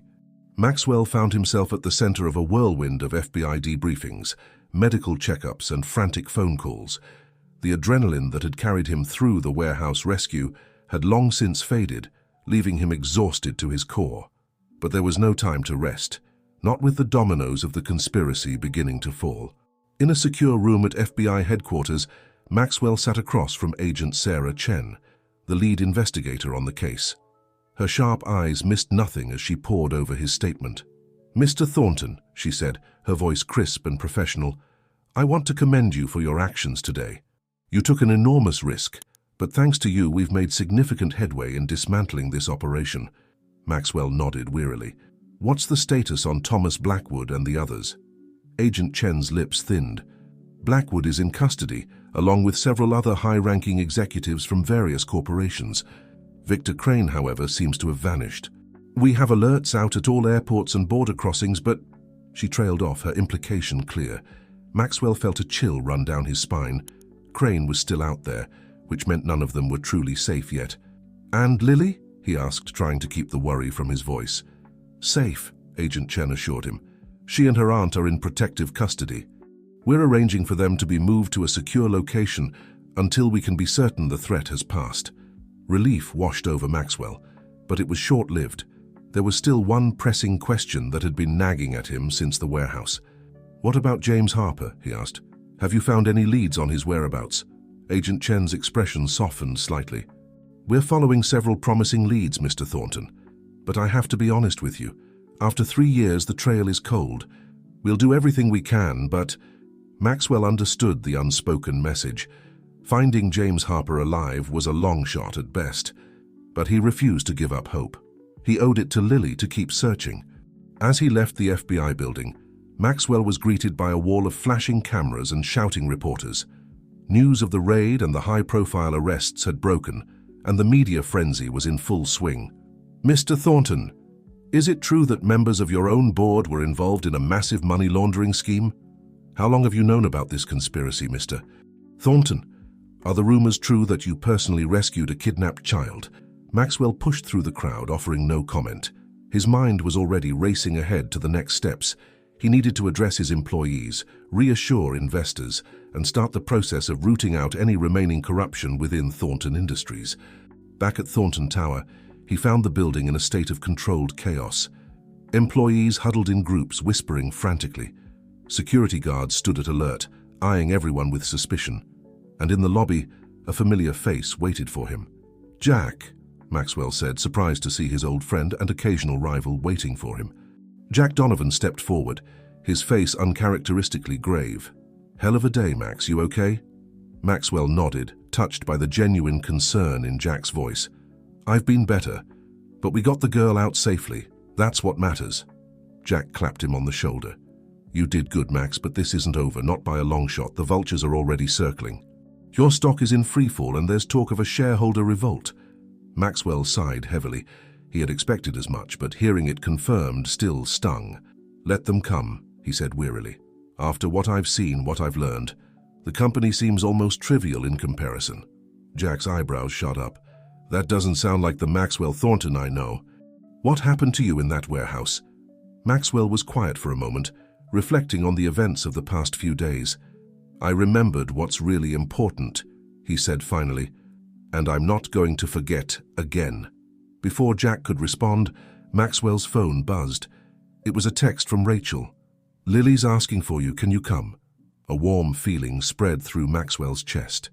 Despite everything she had been through, Lily still wanted to see him. He turned to Jack, an apologetic look on his face. "Go," Jack said, understanding immediately. "I'll hold down the fort here. We can strategize later." Maxwell nodded gratefully and headed for the exit. As he stepped out into the New York evening, he was struck by how different the city looked to him now. The towering skyscrapers and bustling streets that had once represented his realm now seemed almost foreign. At the safe house, Maxwell found Lily curled up on a couch, wrapped in a blanket, and clutching a stuffed animal that someone had given her. Her face lit up when she saw him. "Mr. Maxwell," she cried, jumping up to hug him. Maxwell knelt down, enveloping her in a gentle embrace. "Hey there, kiddo, how are you holding up?" Lily pulled back, her eyes serious. "I'm okay, a little scared still, but I knew you'd find me. You promised." Maxwell felt a lump form in his throat. "That's right, I did, and I always keep my promises." Lily nodded solemnly. "Have you found my daddy yet?" The question hit Maxwell like a punch to the gut. "Not yet, Lily," he said softly. "But we're not giving up. I promise you we'll keep looking until we find him." Lily's lower lip trembled, but she put on a brave face. "Okay. Can I stay with you until we find him? You make me feel safe." Maxwell looked up at Rachel, who had been watching the exchange with tears in her eyes. She gave a small nod of approval. "Of course you can, Lily," Maxwell said, his voice thick with emotion. "For as long as you need." As he held Lily close, Maxwell felt a fierce protectiveness wash over him. He knew the road ahead would be difficult. There were still enemies out there, loose ends to tie up, a company to salvage. But in that moment, none of it mattered. He had started this journey as a man lost in his own grief and ambition. Now he had found something he never expected, a purpose beyond himself, a chance at redemption, and perhaps even a new family. The game wasn't over. Victor Crane was still at large, James Harper was still missing, and the full extent of the conspiracy was yet to be uncovered. But for the first time in years, Maxwell Thornton felt truly alive, and he was ready to face whatever challenges lay ahead, with Lily by his side. As the sun set over New York City, casting a golden glow through the safe house windows, Maxwell made a silent vow. He would see this through to the end, not just for himself but for Lily, for James, and for all those who had been victimized by greed and corruption. The real work was just beginning, and Maxwell Thornton was ready for the fight of his life. The early morning sun streamed through the windows of Maxwell Thornton's penthouse, casting a warm glow over the breakfast table. It had been 2 weeks since the dramatic rescue at the warehouse, and a new routine was slowly taking shape. Lily sat across from Maxwell, her legs swinging beneath her chair as she devoured a stack of blueberry pancakes. Her nightmares had become less frequent, but Maxwell could still see the shadows of her ordeal in her eyes. Yet, there was also a resilience there that never ceased to amaze him. "Mr. Maxwell," Lily said between bites, "are we going to visit Aunt Rachel today?" Maxwell nodded, sipping his coffee. "That's right. And remember, you can just call me Maxwell, or Max if you prefer." Lily wrinkled her nose, considering. "I like Mr. Maxwell. It sounds more important." A chuckle escaped Maxwell's lips, a sound that was becoming more frequent these days. "All right, Mr. Maxwell it is then." As they finished breakfast, Maxwell's phone buzzed with a message from Mike. "New lead on Harper. Meet me at the office ASAP." Maxwell's heart raced. They had been chasing dead ends for weeks, but maybe this time. "Lily," he said, trying to keep his voice calm, "there's been a change of plans. How would you like to come to the office with me today?" Lily's eyes lit up. She had visited Thornton Tower a few times since moving in with Maxwell, and she found the bustling energy of the place exciting. "Can I bring my coloring books?" "Of course," Maxwell smiled. "Mrs. Chen will help you pack a bag." As they rode the elevator up to the executive floor of Thornton Tower, Maxwell couldn't help but marvel at how much his life had changed. The board of directors, facing public outrage and federal investigations, had rallied behind him. With Thomas Blackwood and several other corrupt members removed, Maxwell had been given a mandate to clean house and rebuild the company's reputation. It wasn't easy. The stock price was still recovering, and every day brought new challenges. But for the first time in years, Maxwell felt like he was doing something truly meaningful. The elevator doors opened, and Maxwell was immediately approached by his new assistant, Emily. "Mr. Thornton, Detective Rodriguez is waiting in your office," she said, her eyes widening slightly at the sight of Lily. "And the PR team needs your approval on the press release for the new ethics initiative." Maxwell nodded, guiding Lily towards his office with a gentle hand on her shoulder. "Tell PR I'll review it this afternoon. And Emily, could you show Lily to the conference room? Make sure she has everything she needs." Emily smiled warmly at Lily. "Of course, Mr. Thornton. Come on, Lily. I think we have some cool markers in the supply closet that you might like." As Lily followed Emily, chattering excitedly about her latest art project, Maxwell felt a pang in his chest. In just a few short weeks, this bright, resilient child had worked her way into his heart in a way he never thought possible. Shaking off the emotion, Maxwell entered his office to find Mike pacing nervously. "What have you got?" Maxwell asked without preamble. Mike ran a hand through his disheveled hair. A possible sighting of James Harper, a motel owner in upstate New York, recognized his photo, said a man matching his description had been staying there on and off for the past few months. Maxwell's pulse quickened. "How reliable is this lead?" "Reliable enough that I think we need to check it out ourselves," Mike said. "But Max, we need to be careful. If it really is Harper, he's been in hiding for 3 years. He might spook easily." Maxwell nodded, his mind racing. "All right, we'll leave first thing tomorrow morning. I'll need to make arrangements for Lily." As if summoned by her name, there was a soft knock at the door. Lily poked her head in, her face lighting up when she saw Mike. "Detective Mike," she exclaimed. "Are you here to help find my daddy?" Mike's face softened as he knelt down to Lily's level. "That's right, kiddo, mister. Maxwell and I are working very hard to find him." Lily's expression grew serious. "When you find him, can you tell him I'm sorry for not hiding better when the bad men came?" Maxwell felt his heart break a little. He crossed the room and knelt beside Lily, placing a gentle hand on her shoulder. "Lily, listen to me. What happened wasn't your fault. Not at all. Your daddy loves you very much, and I'm sure the only thing he wants is to know that you're safe." Lily nodded, but Maxwell could see the doubt lingering in her eyes. He made a mental note to schedule another session with the child psychologist. The road to healing would be a long one, but he was determined to be there every step of the way. As Mike left to make preparations for their trip, Maxwell settled Lily in his office with her coloring books. He tried to focus on work, but his mind kept wandering to the possibility of finding James Harper. What would he say to the man? How could he explain everything that had happened? The day passed in a blur of meetings and phone calls. By the time Maxwell and Lily headed home, the sun was setting over the New York skyline, painting the city in hues of gold and pink. In the car, Lily leaned against Maxwell's side, her eyes heavy with sleep. "Mr. Maxwell," she murmured. "Yes, Lily? If you find my daddy, will I have to leave?" Maxwell felt his breath catch in his throat.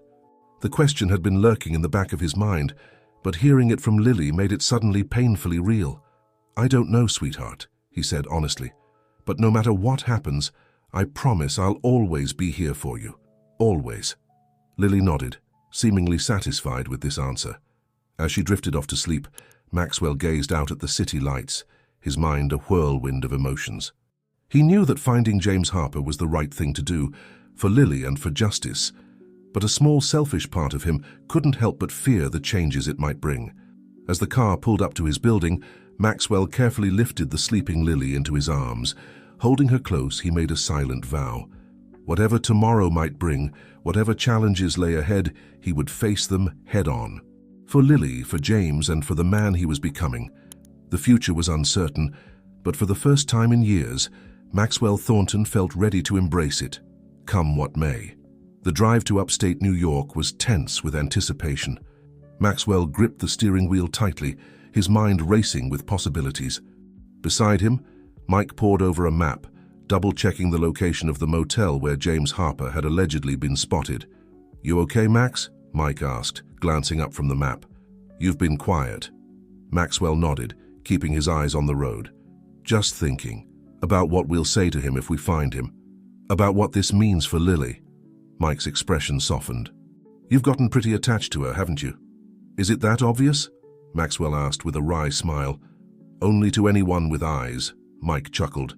Then, more seriously, "You've been good for her, Max. Whatever happens, don't forget that." As they pulled into the small town where the motel was located, Maxwell felt a mix of excitement and dread. They were so close to answers, to potentially reuniting Lily with her father. But would those answers bring healing or more pain? The Blue Pine Motel was a modest establishment on the outskirts of town. As they approached the office, Maxwell noticed a man watching them from behind a dusty window. The moment their eyes met, the man disappeared from view. "Did you see that?" Maxwell whispered to Mike. Mike nodded, his hand moving instinctively towards his concealed weapon. "Stay alert. This could get complicated." They entered the office to find a nervous-looking clerk behind the counter. "Can I help you, gentlemen?" he asked, his voice quavering slightly. Maxwell stepped forward, pulling out a photo of James Harper. "We're looking for this man. We have reason to believe he's been staying here." The clerk's eyes widened in recognition, but he quickly schooled his features. "I'm sorry, I can't discuss our guests. Privacy policy, you understand?" Mike leaned in, his voice low and urgent. "Listen, we're not here to cause trouble. This man's daughter is waiting for him. She needs her father. Please, if you know anything—" Something in Mike's tone seemed to reach the clerk. He sighed heavily, then nodded towards a door behind the counter. "Room 12. But I didn't tell you anything, understand?" Maxwell's heart raced as they approached room 12. This was it. After all these months of searching, all the danger and sacrifice, they were finally going to get some answers. Mike knocked on the door.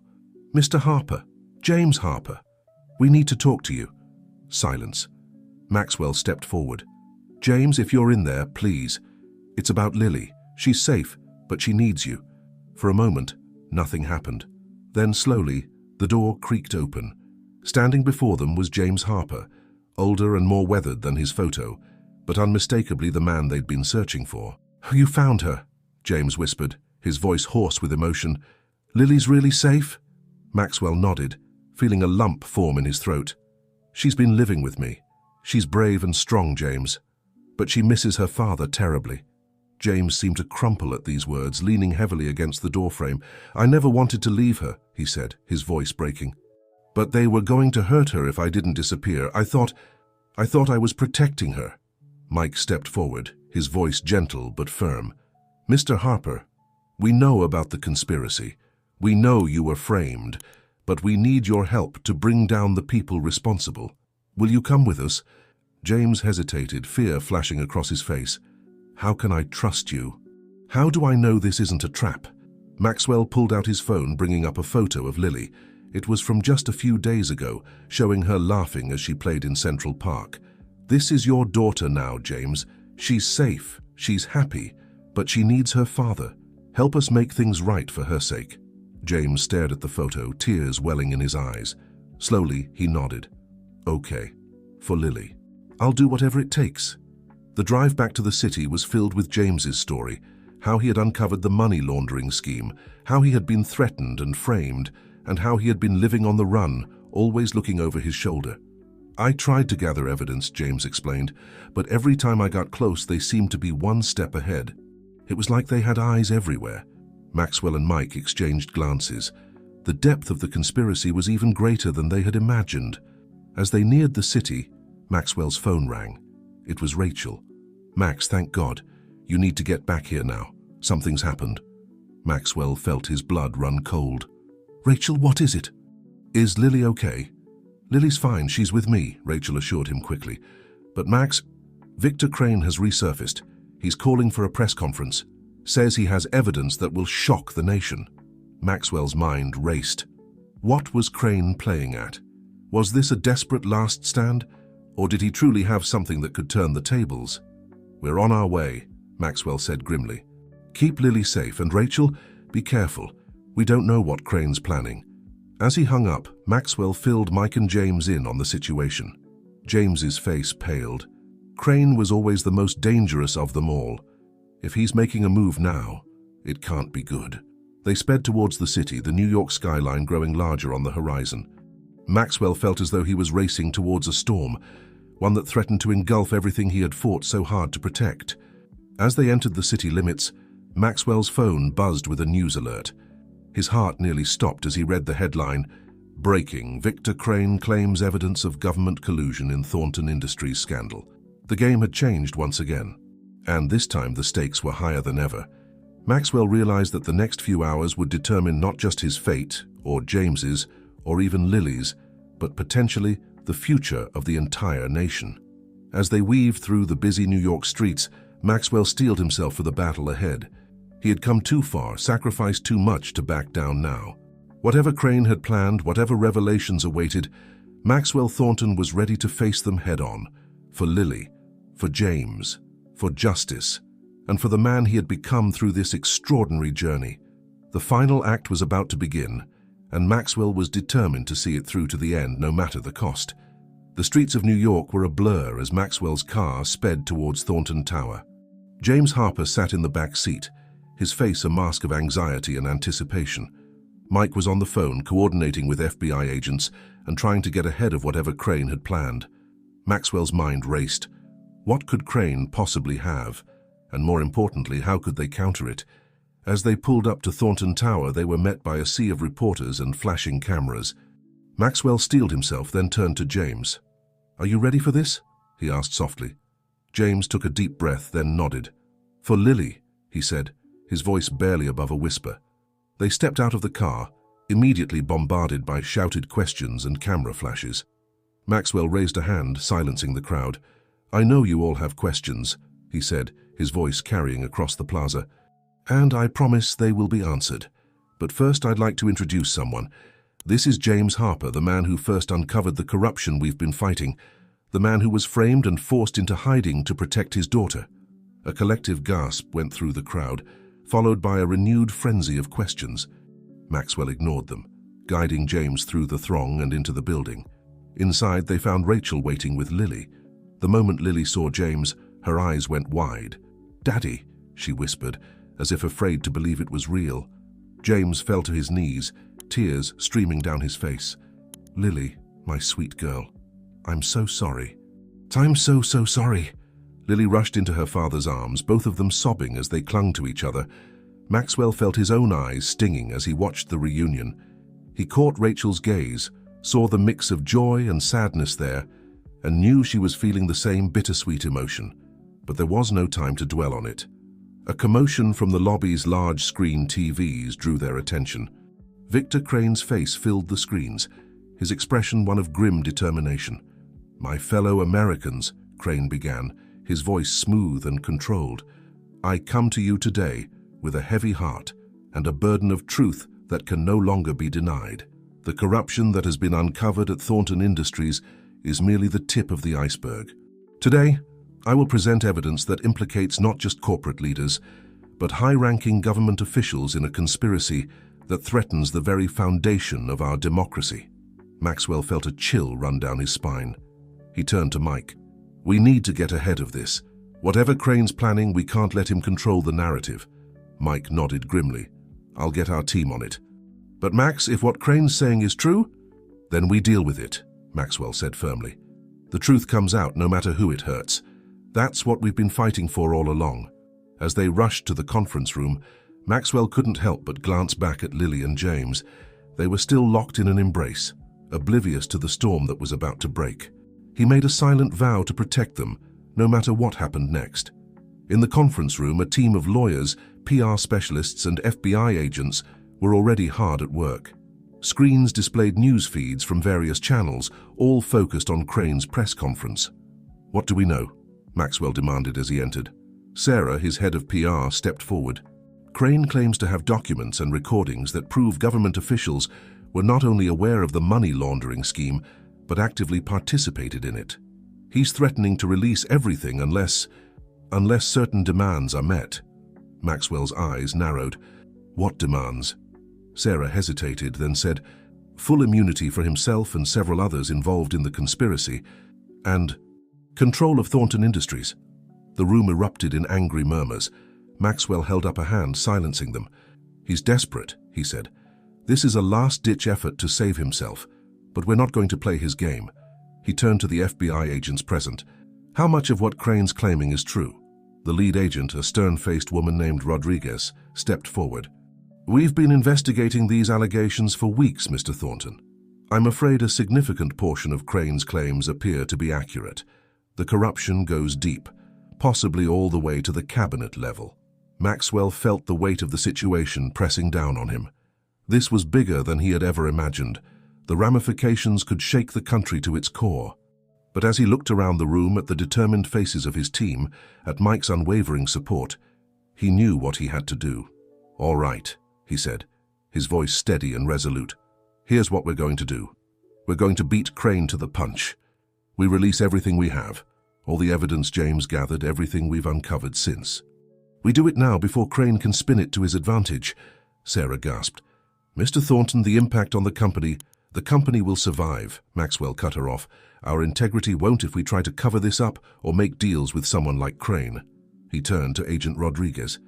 "I assume you have no objections to us going public with this information?" Rodriguez nodded approvingly. "It aligns with our own plans. A joint statement from Thornton Industries and the FBI could be very powerful." As the team sprang into action, Maxwell stepped out of the room for a moment. He found James and Lily waiting in his office, both looking worried. "What's happening?" James asked, his arm protectively around Lily's shoulders. Maxwell took a deep breath. "We're about to release everything, James. All the evidence you gathered, everything we've learned since. It's going to cause a firestorm, but it's the right thing to do." James nodded solemnly. "I understand. But Maxwell, what about Lily? How do we protect her from all this?" Maxwell knelt down to Lily's level, meeting her eyes. "Lily, things are going to get a little crazy for a while. There might be a lot of people asking questions, saying things that might be scary or confusing. But I promise you, your dad and we're going to keep you safe. Okay?" Lily nodded, her small face serious. "I trust you, Mr. Maxwell. And I'm glad my daddy's back. We can face anything together, right?" Maxwell felt a lump form in his throat. "That's right, kiddo. Together." As he stood, he saw James watching him with a mixture of gratitude and something else, understanding, perhaps, or recognition of a shared purpose. "Thank you," James said softly, "for everything you've done for Lily. For us?" Maxwell nodded, unable to speak past the emotion welling up inside him. With a final squeeze of Lily's shoulder, he turned and walked back to the conference room. The next few hours would change everything. The truth was about to come out, and the world would never be the same. But as Maxwell rejoined his team, ready to face whatever came next, he felt a sense of peace. No matter what happened, he knew he was doing the right thing. For Lily, for James, for his company, and for the country. The storm was breaking, but Maxwell Thornton was ready to weather it. Little did he know, the biggest challenge and the most shocking revelation was yet to come. The world seemed to hold its breath as Maxwell Thornton stepped up to the podium, flanked by FBI agent Rodriguez and James Harper. Cameras flashed and reporters leaned forward. Sensing that history was about to be made, Maxwell took a deep breath, his eyes scanning the crowded room. He could see the hunger for scandal in the reporters' eyes, the anticipation of a story that would dominate headlines for weeks to come. But this was about more than just headlines. This was about truth, justice, and the future of the country. "Good afternoon," Maxwell began, his voice steady and clear. "Today we stand before you to reveal a truth that will shake our nation to its core. A truth that involves corruption at the highest levels of both corporate and government leadership." He paused, letting the weight of his words sink in. The room was so quiet you could hear a pin drop. "For the past several months, my team and I, in cooperation with the FBI, have been investigating a vast conspiracy of money laundering and fraud. What we uncovered goes far beyond Thornton Industries. It implicates major corporations, financial institutions, and yes, high-ranking government officials." A murmur ran through the crowd. Maxwell held up a hand, silencing them. "So we have compiled irrefutable evidence of these crimes, evidence that was first gathered by James Harper, a former employee of Thornton Industries who was framed and forced into hiding when he tried to expose the truth." James stepped forward, his face a mixture of determination and fear. "3 years ago, I discovered discrepancies in our financial records," he said, his voice shaking slightly. "When I dug deeper, I uncovered a web of corruption that stretched from Wall Street to Washington. I tried to report it, but instead, I was framed for the very crimes I was trying to expose. I had to disappear to protect my daughter." As James spoke, Maxwell noticed movement at the back of the room. Victor Crane had arrived, his face a mask of barely contained fury. Their eyes met, and Maxwell saw the desperation there. Crane knew his game was up. Maxwell turned back to the microphones. "Today, we are releasing all of the evidence we have gathered. Every document, every recording, every piece of the puzzle. We do this knowing full well the chaos it may cause, the reputations it will ruin, the faith in our institutions it may shake. But we do it because the truth must be told." He nodded to Sarah, who pressed a button on her tablet. "As of this moment, all of the evidence is being uploaded to a secure server. It is available to every news organization, every law enforcement agency, and every citizen who wishes to examine it." The room erupted in chaos. Reporters shouted questions. Cameras flashed incessantly, and in the back, Maxwell could see Crane being approached by FBI agents. Suddenly, a voice cut through the din. "This is all a lie!" The crowd parted, revealing Crane, his face red with anger. "Thornton is trying to save his own skin by implicating others. He's been behind this from the start." Before anyone could react, Crane pulled out a gun. Screams filled the room as people ducked for cover. Maxwell felt himself being pulled down by Agent Rodriguez, but his eyes remained fixed on Crane. "It's over, Victor," Maxwell called out, his voice calm despite the pounding of his heart. "Put the gun down. We have the truth now. All of it." Crane's hand shook, the gun wavering between Maxwell and the crowd. "You don't understand," he said, his voice cracking. "We were trying to save the country. Sometimes hard choices have to be made for the greater good." "By stealing from the American people." James spoke up, his voice filled with righteous anger. "By destroying lives. That's not the greater good, Crane. That's just greed and corruption wearing a patriot's mask." For a moment, it seemed like Crane might actually pull the trigger, but then, as suddenly as it had begun, the fight seemed to go out of him. The gun clattered to the floor, and Crane sank to his knees, his head bowed in defeat. As FBI agents moved in to apprehend Crane, Maxwell turned back to the podium. "What you've just witnessed is the desperation of a man who knows his time is up. But this isn't about one man or one company. This is about a system that has failed the American people. Today, we start the process of fixing that system." The press conference continued for another hour, with Maxwell, James, and Agent Rodriguez fielding questions and providing details about the investigation. By the time it was over, Maxwell felt drained but oddly exhilarated. The truth was out. Whatever came next, at least they no longer had to live with the weight of secrets and lies. As they left the podium, Maxwell felt a tug on his sleeve. He looked down to see Lily, her eyes wide with a mixture of fear and pride. "Did you do it, Mr. Maxwell?" she asked. "Did you catch the bad guys?" Maxwell knelt down, bringing himself to her eye level.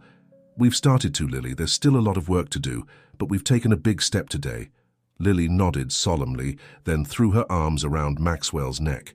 "I knew you could do it," she whispered. Over Lily's shoulder, Maxwell saw James watching them, a complicated mix of emotions playing across his face. There was gratitude there, certainly, but also something else, a recognition, perhaps, of the bond that had formed between Maxwell and Lily during his absence. As Maxwell stood, still holding Lily's hand, James approached. "That was incredible," he said softly. "I never thought I'd see the day when the truth would finally come out." Maxwell nodded, feeling the weight of the moment. "It's just the beginning, James. There's going to be fallout from this, investigations, trials. It's going to get messy before it gets better." "I know," James replied, "but for the first time in years I feel hope. Real hope." As they stood there, the three of them forming an unlikely family unit, Maxwell felt a sense of peace wash over him. The road ahead would be difficult, no doubt. The revelations they had unleashed would shake the country to its core. There would be resistance, denial, maybe even danger. But looking at Lily's trusting face and James's grateful eyes, Maxwell knew it had all been worth it. He had started this journey as a man lost in grief and ambition, caring about little beyond his company's bottom line.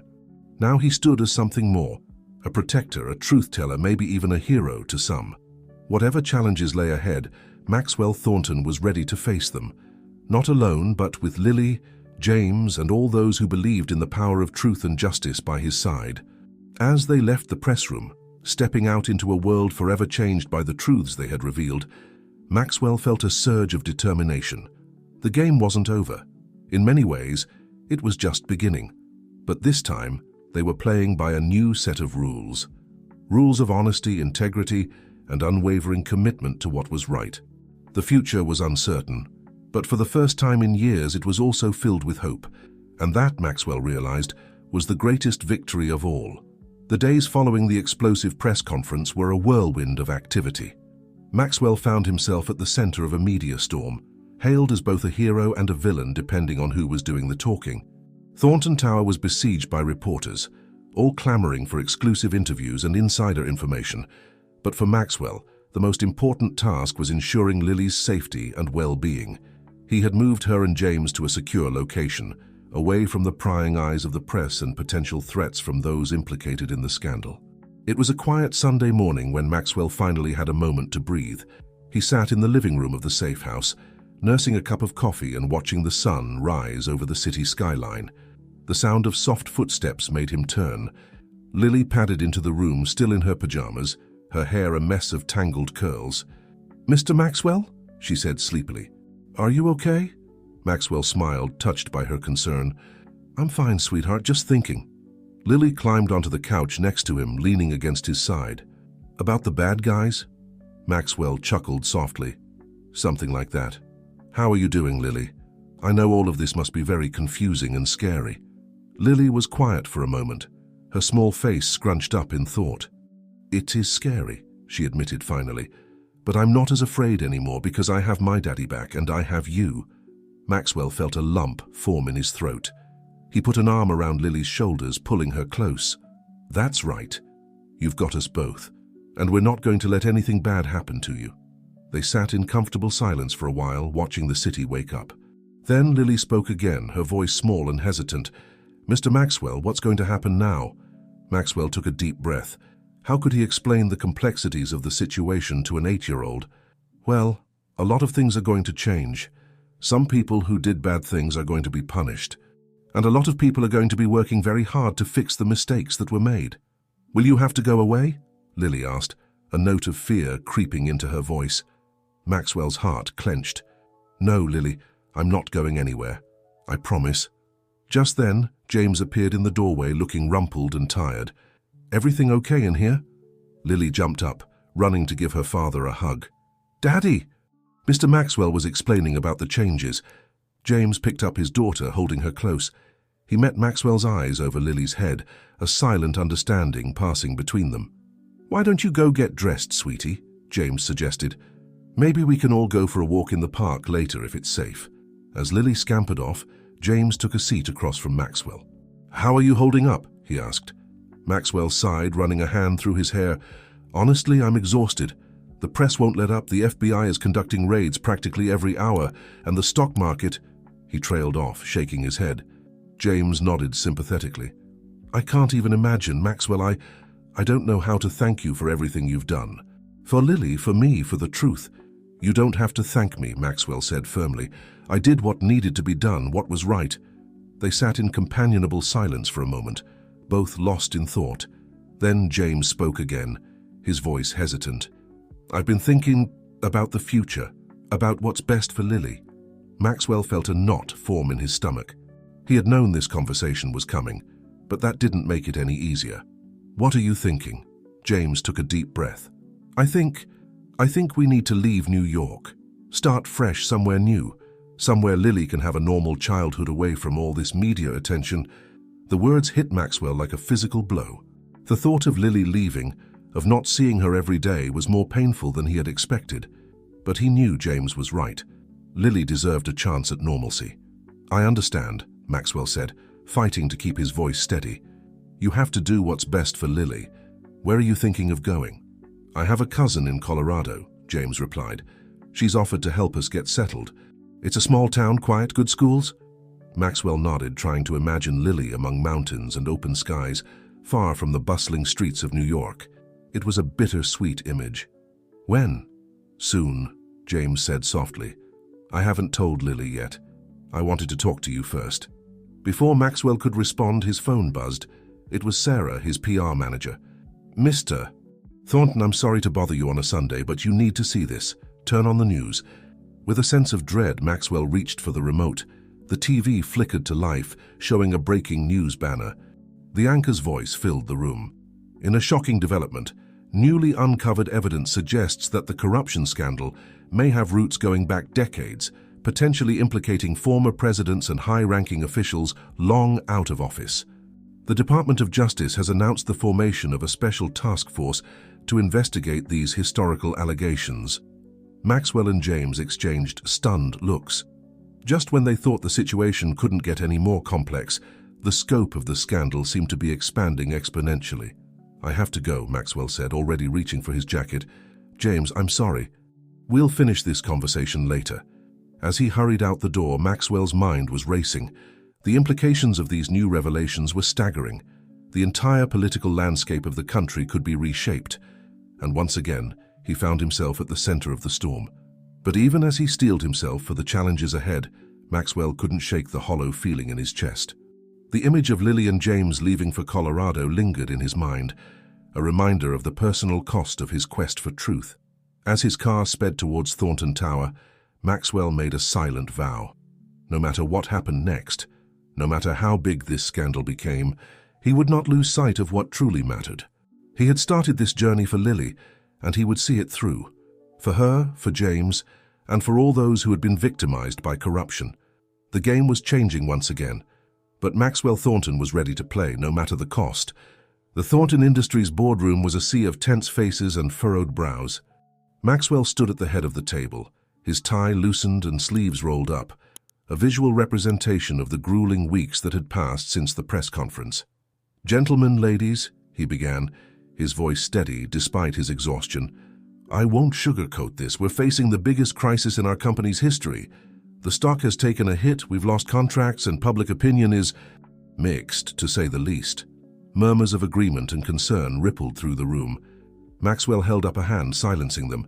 "But we also have an opportunity here, an opportunity to rebuild, not just our company, but trust in corporate America. We can set a new standard for transparency and ethical business practices." Sarah, his PR manager, spoke up. "Mr. Thornton, while I agree with the sentiment, the reality is that we're hemorrhaging money. The shareholders are demanding action. Maxwell nodded grimly. I'm aware. That's why I've called this meeting. I have a proposal, one that I believe will not only save our company, but position us as leaders in corporate reform. He outlined his plan, a complete restructuring of the company with new oversight committees, transparency initiatives, and a significant portion of profits dedicated to restitution for those harmed by the corruption scandal. The room erupted into a cacophony of voices, some supportive, others vehemently opposed. Maxwell let the debate rage for a few minutes before calling for order. I understand your concerns, he said, his voice cutting through the noise. This is a risk, a big one. But I believe it's a risk we have to take, not just for the company but for ourselves, for the kind of people we want to be. As the meeting continued, Maxwell found his mind drifting to Lily and James. He hadn't seen them in days, caught up in the whirlwind of investigations, interviews, and crisis management. The thought of them preparing to leave for Colorado sat like a weight in his chest. Finally, after hours of heated discussion, a consensus was reached. Maxwell's plan would move forward, with some modifications. As the board members filed out, Mike lingered behind. That was quite a performance, he said, clapping Maxwell on the shoulder. You okay? Maxwell sighed, sinking into his chair. I'm not sure okay is the right word, but I'm managing. Mike's expression softened. Have you talked to them? James and Lily? Maxwell shook his head. Not since Sunday. I've been meaning to, but he gestured at the piles of documents and reports covering his desk. Max, Mike said gently, I know you're trying to save the world here, but don't forget about the people who matter most. Go see them. The rest of this can wait. Maxwell nodded, realizing Mike was right. He had been throwing himself into work, partly to avoid facing the reality of Lily's impending departure. An hour later, Maxwell found himself standing outside the safe house, a bag of Lily's favorite takeout in hand. He took a deep breath, then knocked. James answered, surprise flickering across his face. Maxwell, we weren't expecting you. I know, I'm sorry for dropping in unannounced. I needed to see you both. Is Lily awake? Before James could answer, a blur of motion shot past him. Mr. Maxwell, Lily cried, launching herself into his arms. Maxwell caught her, holding her close. Hey there, kiddo. I've missed you. Over dinner, Maxwell listened as Lily chatted excitedly about the books she'd been reading and the art projects she'd been working on. James watched them with a mixture of gratitude and something else. A sadness, perhaps, at the bond that had formed between his daughter and this man who had become so important to them both. As Lily cleared the dishes, insisting she was old enough to help, James turned to Maxwell. We've set a date, he said quietly. We're leaving for Colorado next week. Maxwell felt as if the air had been sucked out of the room. He had known it was coming, but hearing it confirmed made it painfully real.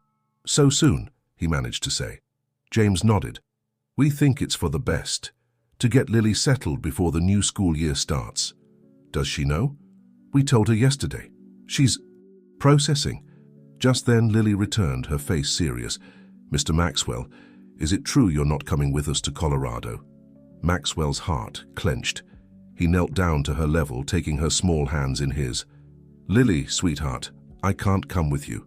My work is here, but that doesn't mean we won't see each other. We can video chat and I'll come visit whenever I can.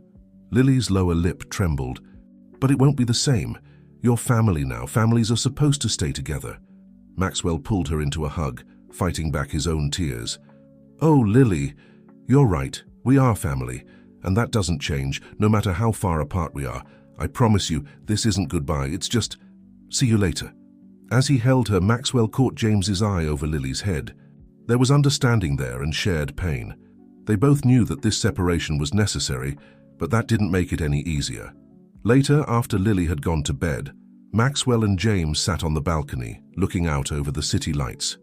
I can't thank you enough, James said softly, for everything you've done for us, for Lily. Maxwell shook his head. You don't have to thank me. Lily. She changed my life, gave me purpose when I'd lost my way. If anything, I should be thanking you. They sat in companionable silence for a while, each lost in thought. Finally, Maxwell spoke again. James, I want you to know, whatever you need, whenever you need it, I'm here. For both of you. Always. James nodded. his eyes glistening with unshed tears. "I know. And Maxwell? Don't lose yourself in all of this. The world needs what you're doing, but don't forget to live too." As Maxwell left the safe house that night, his heart was heavy but full. The road ahead would be difficult, rebuilding his company, continuing to unravel the threads of corruption, learning to live without Lily's daily presence in his life. But as he looked back at the building, seeing Lily's small face pressed against the window, waving goodbye, Maxwell felt a surge of determination. He had started this journey to save a little girl, and in the process, he had found a family and rediscovered his own humanity. Whatever challenges lay ahead, Maxwell Thornton was ready to face them. For Lily, for James, for the truth, and for the man he had become. A man who understood that true wealth wasn't measured in dollars and cents, but in the lives you touched and the good you did in the world. The game had changed, irrevocably, but Maxwell was no longer just a player. He was a champion for truth, justice, and the power of redemption, and that, he realized, was the greatest victory of all. The day of Lily and James's departure dawned bright and clear, a stark contrast to the turmoil in Maxwell's heart. He stood in the private hangar of the airport, watching as the last of their luggage was loaded onto the small private jet he had insisted on providing for their journey. Lily clung to his hand, her small fingers intertwined with his, as if trying to memorize the feeling. "Do we really have to go, Mr. Maxwell?" she asked, her voice small and uncertain. Maxwell knelt down, bringing himself to her eye level. "I'm afraid so, kiddo. But remember, this isn't goodbye. It's just a new adventure, and I'll come visit you so often. You'll probably get sick of me." Lily shook her head vehemently. "Never, I could never get sick of you, Mr. Maxwell." James approached, his face a mix of gratitude and sadness. "It's time, Lily. We need to board." Maxwell stood, his hand still in Lily's. He looked at James, trying to find the right words. "James, I thank you for trusting me, for letting me be a part of your lives." James nodded, his eyes glistening. "Thank you, Maxwell, for everything. We wouldn't be here, safe together, if it wasn't for you." They embraced, a gesture that would have seemed impossible just months ago. As they pulled apart, Maxwell felt Lily tugging on his sleeve. "Mr. Maxwell, I made this for you." She held out a folded piece of paper. Maxwell took it, carefully unfolding it to reveal a crayon drawing. It showed 3 figures, a tall man in a suit, a smaller man, and a little girl between them, all holding hands. Above them, in Lily's careful handwriting, were the words, "My family." Maxwell felt his throat tighten with emotion. He pulled Lily into a fierce hug, not caring about the tears that threatened to spill. "I love it, Lily. I'll keep it with me always." As Lily and James boarded the plane, Maxwell stood on the tarmac watching. Lily's face appeared in one of the windows, her small hand pressed against the glass. Maxwell raised his own hand in farewell, holding the pose until the plane taxied away and disappeared into the sky. For a long moment, Maxwell stood there, feeling as if a part of him had left with that plane. Then, squaring his shoulders, he turned and walked back to his waiting car. There was work to be done. The next few weeks passed in a blur of activity. Maxwell threw himself into the task of rebuilding Thornton Industries, implementing the sweeping reforms he had promised. It wasn't easy. There was resistance from some quarters, skepticism from others. But slowly, surely, things began to change. One evening, as Maxwell sat in his office reviewing the latest financial reports, his phone buzzed with an incoming video call. His heart leapt when he saw the caller ID. "Lily!" he exclaimed, as the little girl's face filled the screen. "How are you, kiddo?" Lily's smile was as bright as ever. "Mr. Maxwell, I miss you. Colorado is really pretty, but it's not the same without you." They chatted for a while, Lily excitedly telling him about her new school, the mountains she could see from her bedroom window, and the deer that sometimes wandered into their backyard. Maxwell drank in every word, realizing how much he had missed her chatter. As their call was winding down, Lily's expression grew serious. "Mr. Maxwell, are you okay? Daddy says you're doing important things, but you look tired." Maxwell was taken aback by her perceptiveness. "I'm all right, Lily, just been working hard. But hearing from you makes everything better." After saying goodbye, Maxwell sat back in his chair, Lily's words echoing in his mind. He glanced at the framed crayon drawing on his desk, then at the stacks of reports and documents surrounding him. For the first time in weeks, he wondered if he had lost sight of what was truly important. The next morning, Maxwell called an emergency board meeting. As the directors filed in, looks of concern on their faces, Maxwell felt a sense of calm certainty. "Ladies and gentlemen," he began, "I've called you here today because I've made a decision. I'm stepping down as CEO of Thornton Industries." The room erupted in shocked exclamations and protests. Maxwell held up a hand, silencing them. "This company needs new leadership to guide it through the reforms we've initiated. Someone untainted by the scandals of the past. I'll remain on the board, but it's time for fresh eyes and new ideas." As the reality of his words sank in, Maxwell continued, "I've prepared a list of potential candidates for interim CEO. I trust you'll make the right choice. As for me, I'll be taking some time off.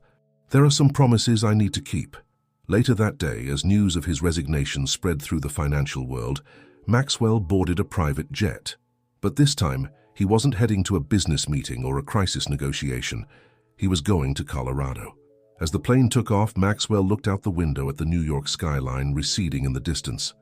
He felt a weight lift from his shoulders. For so long, he had defined himself by his work, by the empire he had built. But now he understood that true wealth wasn't measured in stock prices or profit margins. It was measured in the lives you touched, the differences you made. The future was uncertain, but for the first time in years, Maxwell Thornton was looking forward to it. He had a family waiting for him in Colorado, a chance to make good on his promises, and a whole new life to explore. As the plane soared through the clouds, Maxwell closed his eyes, a small smile playing on his lips. The game had changed one final time, and this time everyone was going to win. The crisp Colorado air filled Maxwell's lungs as he stepped out of the small airport terminal. The mountains loomed in the distance, their peaks still capped with snow despite the warm spring day. It was a world away from the concrete canyons of New York, and Maxwell felt a sense of peace wash over him. A familiar voice cut through his reverie. "Mr. Maxwell." He turned to see Lily running towards him, her pigtails bouncing, James following close behind with a warm smile. Maxwell knelt down, arms open wide, and Lily crashed into him with the force of her excitement. "You're here, you're really here," Lily exclaimed, her arms wrapped tightly around his neck. Maxwell chuckled, standing up with Lily still in his arms. "I told you I'd come visit, didn't I? And I always keep my promises." James approached, extending his hand. "Maxwell, it's good to see you." They shook hands, but the formality felt out of place. Without hesitation, Maxwell pulled James into a one-armed hug, Lily still clinging to his other side. For a moment, they stood there, an unlikely family reunited. The drive to James and Lily's new home was filled with Lily's excited chatter, pointing out landmarks and sharing stories of their new life. Maxwell drank it all in, realizing how much he had missed this. Their house was a cozy log cabin on the outskirts of town, with a sprawling yard that backed up to a dense forest. As they pulled into the driveway, Maxwell noticed a treehouse in the backyard, clearly a work in progress. "Daddy's building it for me," Lily explained proudly, "but he says some of the higher parts are tricky. Maybe you could help while you're here, Mr. Maxwell." Maxwell grinned. "I'd be honored to help, though I have to warn you, I'm much better with spreadsheets than with hammers." That evening, as they sat on the porch watching the sunset paint the sky in brilliant oranges and pinks, James turned to Maxwell with a serious expression. "I heard about your resignation," he said quietly. "Are you sure that's what you want?" Maxwell nodded, his eyes on the horizon. "For the first time in my life, I'm absolutely sure. The company will be fine without me. It's time for me to focus on what really matters." James was quiet for a moment, then asked, "And what will you do now?" Maxwell turned to him, a small smile playing on his lips. "Well, for starters, I thought I might stick around here for a while. If that's okay with you and Lily, of course. I hear there's a treehouse that needs building." James's face broke into a grin. "I think we'd like that very much." The next few weeks passed in a blur of simple pleasures. Maxwell threw himself into helping with the treehouse, his designer suits replaced by flannel shirts and jeans. He attended Lily's school play, cheering louder than anyone when she delivered her one line perfectly. He and James spent evenings on the porch, talking about everything and nothing, forging a friendship that went beyond their shared history. But it wasn't all idyllic. The investigation into the corruption scandal continued, and Maxwell found himself flying back to New York several times, to give depositions and meet with investigators. Each time, returning to Colorado felt more and more like coming home.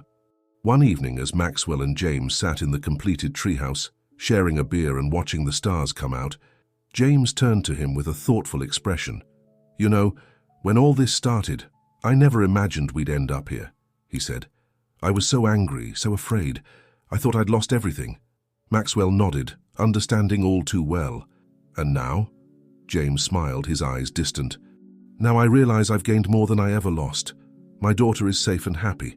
I have my life back, and I have a friend I never expected." They clinked their bottles together, a silent acknowledgement of how far they'd come. The next morning, as Maxwell helped Lily with her math homework at the kitchen table, his phone buzzed with a news alert. The headline made his breath catch. Former Thornton Industries CEO Victor Crane found dead in prison cell. Maxwell excused himself, stepping outside to read the full article. Crane had apparently taken his own life, leaving behind a confession that implicated several high-ranking government officials who had managed to avoid scrutiny until now.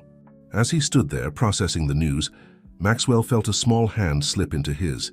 He looked down to see Lily, her face concerned. "Are you okay, Mr. Maxwell?" she asked. Maxwell knelt down, meeting her eyes. "I'm all right, Lily. Just got some surprising news. But you know what? It made me realize something important." "What's that?" Lily asked, curious. "That sometimes the best thing we can do is to make a fresh start, to let go of the past and focus on building a better future." Lily nodded solemnly, as if she understood perfectly. "Like we did when we moved here?" Maxwell smiled, ruffling her hair affectionately. "Exactly like that." As they walked back into the house together, Maxwell felt a sense of closure. The last threads of his old life were unraveling, making way for something new and beautiful. That night, as he lay in bed listening to the sound of wind in the pines, Maxwell reflected on the journey that had brought him here. He had lost an empire, but gained a family. He had faced corruption and greed, but rediscovered his own humanity. Maxwell Thornton, once defined by his wealth and power, now found himself rich in ways he had never imagined possible. As he drifted off to sleep, a smile played on his lips. The game was over, but the real adventure was just beginning. In the morning, he would wake up to help make Lily's breakfast, to work on the garden with James, to live a life full of small joys and deep connections. And he wouldn't have it any other way.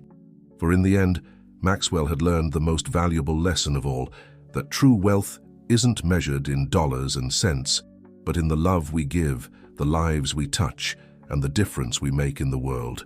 As the stars twinkled over the Colorado mountains, a chapter closed in Maxwell Thornton's life. But a new one, filled with promise and possibility, was just beginning to unfold. As summer faded into fall, the Colorado mountains burst into a spectacular display of gold and crimson. Maxwell Thornton stood on the porch of the cabin, a steaming mug of coffee in his hands, marveling at the beauty of it all. The past few months had been a journey of rediscovery, of learning to find joy in the simple things. The sound of tires on gravel drew his attention. A sleek black SUV was making its way up the driveway, looking decidedly out of place in the rustic setting. Maxwell's brow furrowed. They weren't expecting visitors. As the car came to a stop, the driver's door opened, and a familiar figure stepped out. Maxwell's heart skipped a beat. It was Mike Rodriguez. "Mike?" Maxwell called out, setting his coffee down and descending the porch steps. "What are you doing here?" Mike's face was grim as he approached. "Max, we need to talk. Is James around?" Before Maxwell could respond, the front door opened and James emerged, Lily close behind him. "Detective Rodriguez," James said, surprise evident in his voice. "What's going on?" Mike's eyes softened as they landed on Lily. "Hey there, kiddo. Mind if I borrow your dad and Mr. Maxwell for a bit?" Lily looked between the three men, her young face creased with worry. "Is everything okay?" Maxwell knelt down to her level. "Everything's fine, Lily. We just need to have a grown-up talk. Why don't you go work on that painting you were telling me about? We won't be long."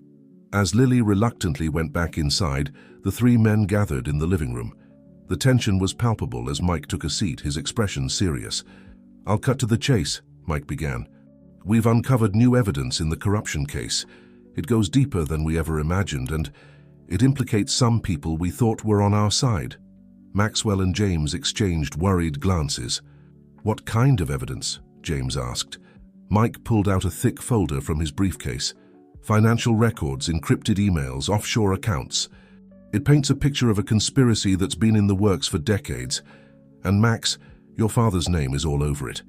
The words hit Maxwell like a physical blow. His father, Jonathan Thornton, had been a titan of industry, a man Maxwell had always looked up to. The idea that he could have been involved in something like this was almost incomprehensible. That's impossible," Maxwell stammered. "My father was many things, but he wasn't corrupt. He built Thornton Industries from the ground up." Mike's expression was sympathetic but firm. "I'm sorry, Max, but the evidence is pretty damning. It looks like your father was one of the architects of this whole scheme, and there's more. We have reason to believe that some of the people involved are still out there, and they're not happy about the investigation." James leaned forward, his face pale. "What are you saying, Mike?" "I'm saying that you might not be as safe here as we thought. These people have long memories and deep pockets. They might see you as loose ends that need tying up." The implications of Mike's words sank in. Maxwell felt a cold dread settle in the pit of his stomach. They had thought it was over, that they had left the danger behind in New York, but now it seemed the past had caught up with them once again. "What do we do?" Maxwell asked, his mind already racing with possibilities. Mike sighed heavily. "For now, we need to move you to a secure location. All of you. We can't risk them finding you here." James stood up abruptly, pacing the room. No, I won't uproot Lily again. She's finally settled. She's happy here. I won't take that away from her." Maxwell understood James's reluctance. The thought of disrupting Lily's life again, of seeing fear return to her eyes, was almost unbearable. But the alternative was unthinkable. "James," Maxwell said softly, "I know it's not fair, but we have to keep Lily safe. That's the most important thing." For a long moment, James said nothing. His back turned to them as he stared out the window. Finally, his shoulders slumped in resignation. "You're right, of course you're right. But how do we explain this to Lily?" As if on cue, a small voice came from the doorway. "Explain what to me?" They all turned to see Lily standing there, her eyes wide with concern. Maxwell's heart ached at the sight of her, so innocent and unaware of the danger that threatened to shatter her newfound peace. "Lily, sweetheart," James began, his voice gentle, We need to go on a little trip. Just for a while." Lily's lower lip trembled. "But why? Is it because of the bad men again? I thought they were gone." Maxwell knelt down, taking Lily's small hands in his. "Sometimes, Lily, problems don't go away as quickly as we'd like. But I promise you, we're going to fix this, and we're all going to stick together, okay?" Lily nodded solemnly, then threw her arms around Maxwell's neck. "As long as we're together, I'm not scared," she whispered. As Maxwell held her close, he met James's eyes over her head. There was determination there, mixed with fear and resignation. They both knew that the road ahead would be difficult, but they also knew they would face it as a family. Mike cleared his throat, breaking the moment. "We need to move fast. Pack only what you absolutely need. Shall make the arrangements for your transport." As James took Lily to help her pack, Maxwell lingered in the living room, his eyes drawn to the family photos that now adorned the walls. Images of Lily's first day of school in Colorado, of James teaching her to fish in the nearby stream, of Maxwell helping her build a snowman last winter.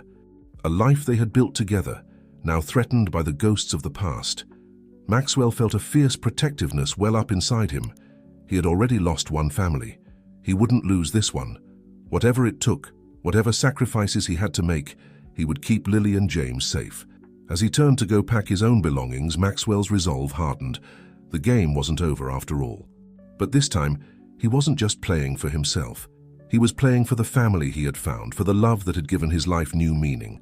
And he was determined to win, no matter the cost. The safe house was a far cry from the cozy cabin in Colorado. Located on the outskirts of a small town in Montana, it was a nondescript ranch-style house, surrounded by acres of empty land. To Lily, it felt like the edge of the world. 2 weeks had passed since their hasty departure from Colorado, 2 weeks of uncertainty, of whispered conversations between the adults, of Lily trying to be brave, even as fear threatened to overwhelm her. Maxwell stood at the window, watching as Lily and James played a half-hearted game of catch in the backyard.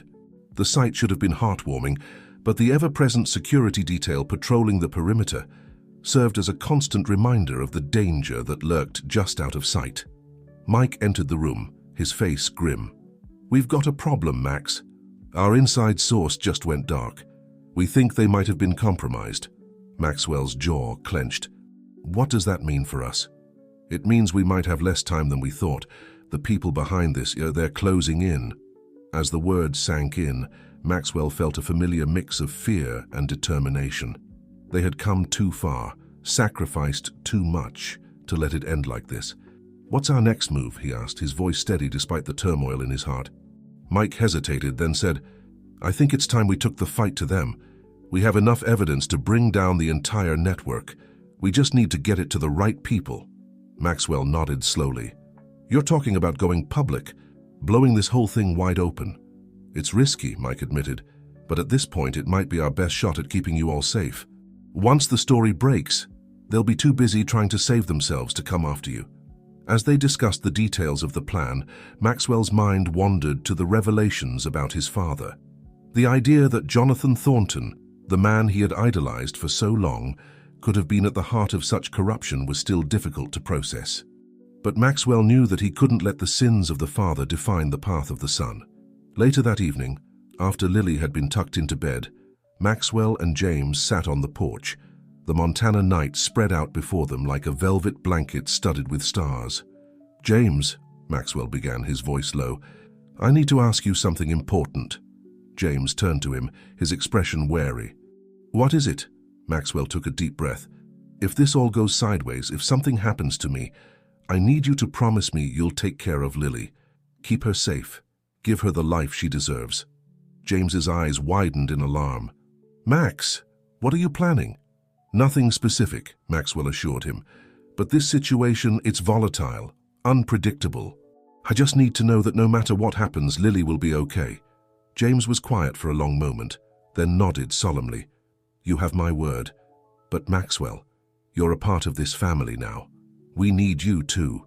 The words warmed Maxwell's heart, even as they steeled his resolve. He would do whatever it took to protect this family, to give Lily and James the chance at a normal life they so desperately deserved. The next few days were a flurry of activity. Mike coordinated with trusted contacts in the media and law enforcement, preparing for the moment when they would release everything they knew to the public. Maxwell spent hours on secure video calls, giving statements and providing evidence. Through it all, Lily watched with worried eyes, sensing the tension that filled the house. One evening, as Maxwell sat reviewing documents, he felt a small hand on his arm. "Mr. Maxwell," Lily said, her voice small, "are the bad men coming back?" Maxwell set aside his work, pulling Lily into his lap. "Lily, do you remember the story of David and Goliath? How David, even though he was small, was brave enough to stand up to the giant?" Lily nodded, her eyes wide. "Well, sometimes in life, we have to be like David. We have to be brave and stand up to things that seem much bigger and scarier than us. But do you know what gives David his strength?" Lily shook her head. Maxwell smiled softly. "Love, Lily. Love for his family, his people. And that's what gives us our strength too. The love we have for each other." Lily seemed to consider this for a moment, then wrapped her arms around Maxwell's neck. "I love you, Mr. Maxwell. You and Daddy are my heroes." Maxwell held her close, blinking back tears. "We love you too, Lily. More than you could ever know." The day of the public reveal dawned bright and clear. Maxwell, James, and Mike gathered around the TV, watching as news anchors began to break the story. The evidence they had provided was damning, implicating dozens of high-ranking officials and business leaders in a web of corruption that spanned decades. As the story unfolded, Maxwell's phone began to ring incessantly. Old colleagues, journalists, even a few of the implicated parties trying to save themselves. He ignored them all, his focus entirely on the little girl who sat between him and James, her small hand clutched tightly in his.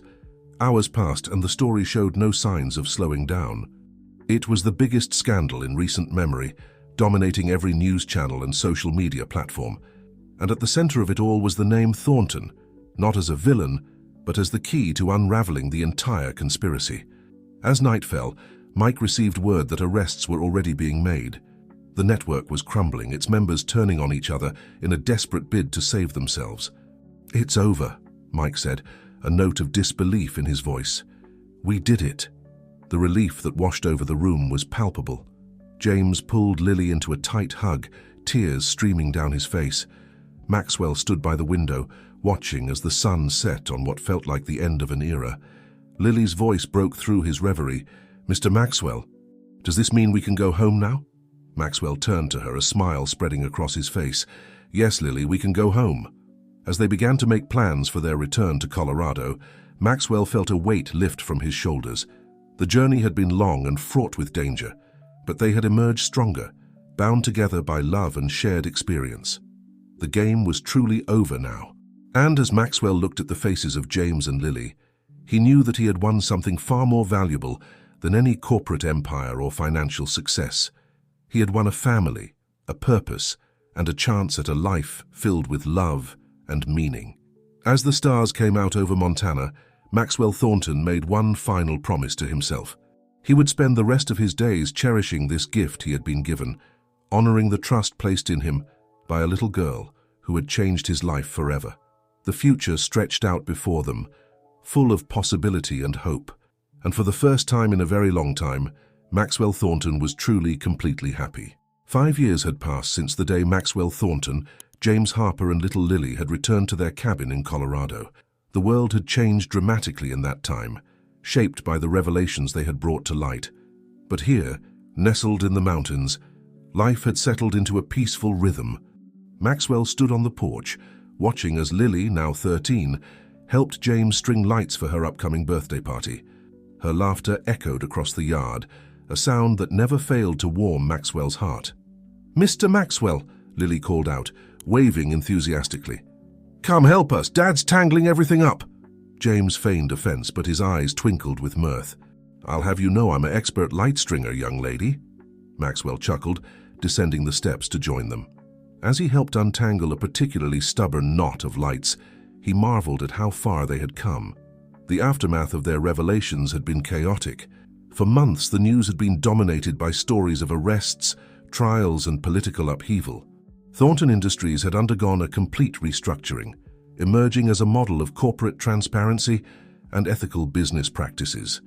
Maxwell had played a key role in the transition, but had steadfastly refused to retake the CEO position, preferring his new life in Colorado. James had found his calling in advocacy work, using his experiences to help other whistleblowers and fight corporate corruption. His work often took him across the country, but he always came back to the cabin, to Lily and Maxwell. And Lily had blossomed. The scared little girl they had first met was now a confident, compassionate young woman. She excelled in school, particularly in art and science, and had recently started talking about wanting to become a lawyer to help people like Daddy and Mr. Maxwell. As they finished hanging the lights, a car pulled up the driveway. Mike Rodriguez stepped out, his hair now more gray than black, but his smile as warm as ever. "Uncle Mike," Lily exclaimed, running to give him a hug. Over the years, Mike had become a frequent visitor and an honorary member of their unconventional family. "Hey, kiddo," Mike said, ruffling Lily's hair affectionately. "Happy almost birthday. You ready for your party tomorrow?"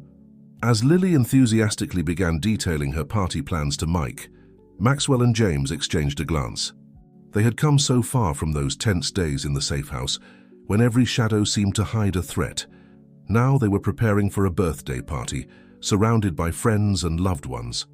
Later that evening, after Lily had gone to bed, the three men sat around the fire pit in the backyard, nursing beers and reminiscing. "You know," Mike said, gazing into the flames, "when I first got involved in this case, I never imagined it would end up like this. Exposing a nationwide conspiracy, sure. But this?" He gestured around at the cabin, the string lights twinkling in the trees. "This family you've built, that's the real miracle." James nodded, his expression thoughtful. "There were so many times I thought we wouldn't make it, that they'd catch up to us or that the truth would stay buried. But somehow, we did it. We did it together," Maxwell added softly. "All of us." They fell into a comfortable silence, each lost in their own thoughts. Maxwell found his mind wandering to his father, to the complex legacy he had left behind. The revelations about Jonathan Thornton's involvement in the conspiracy had been a bitter pill to swallow. But they had also given Maxwell a chance to redefine what the Thornton name meant, not through wealth or power, but through integrity and compassion. "Hey," James said, breaking the silence. "I've been thinking, Lily's been asking about changing her last name to Thornton Harper." Maxwell felt his breath catch in his throat. "James, are you sure?" James smiled, reaching out to clasp Maxwell's shoulder.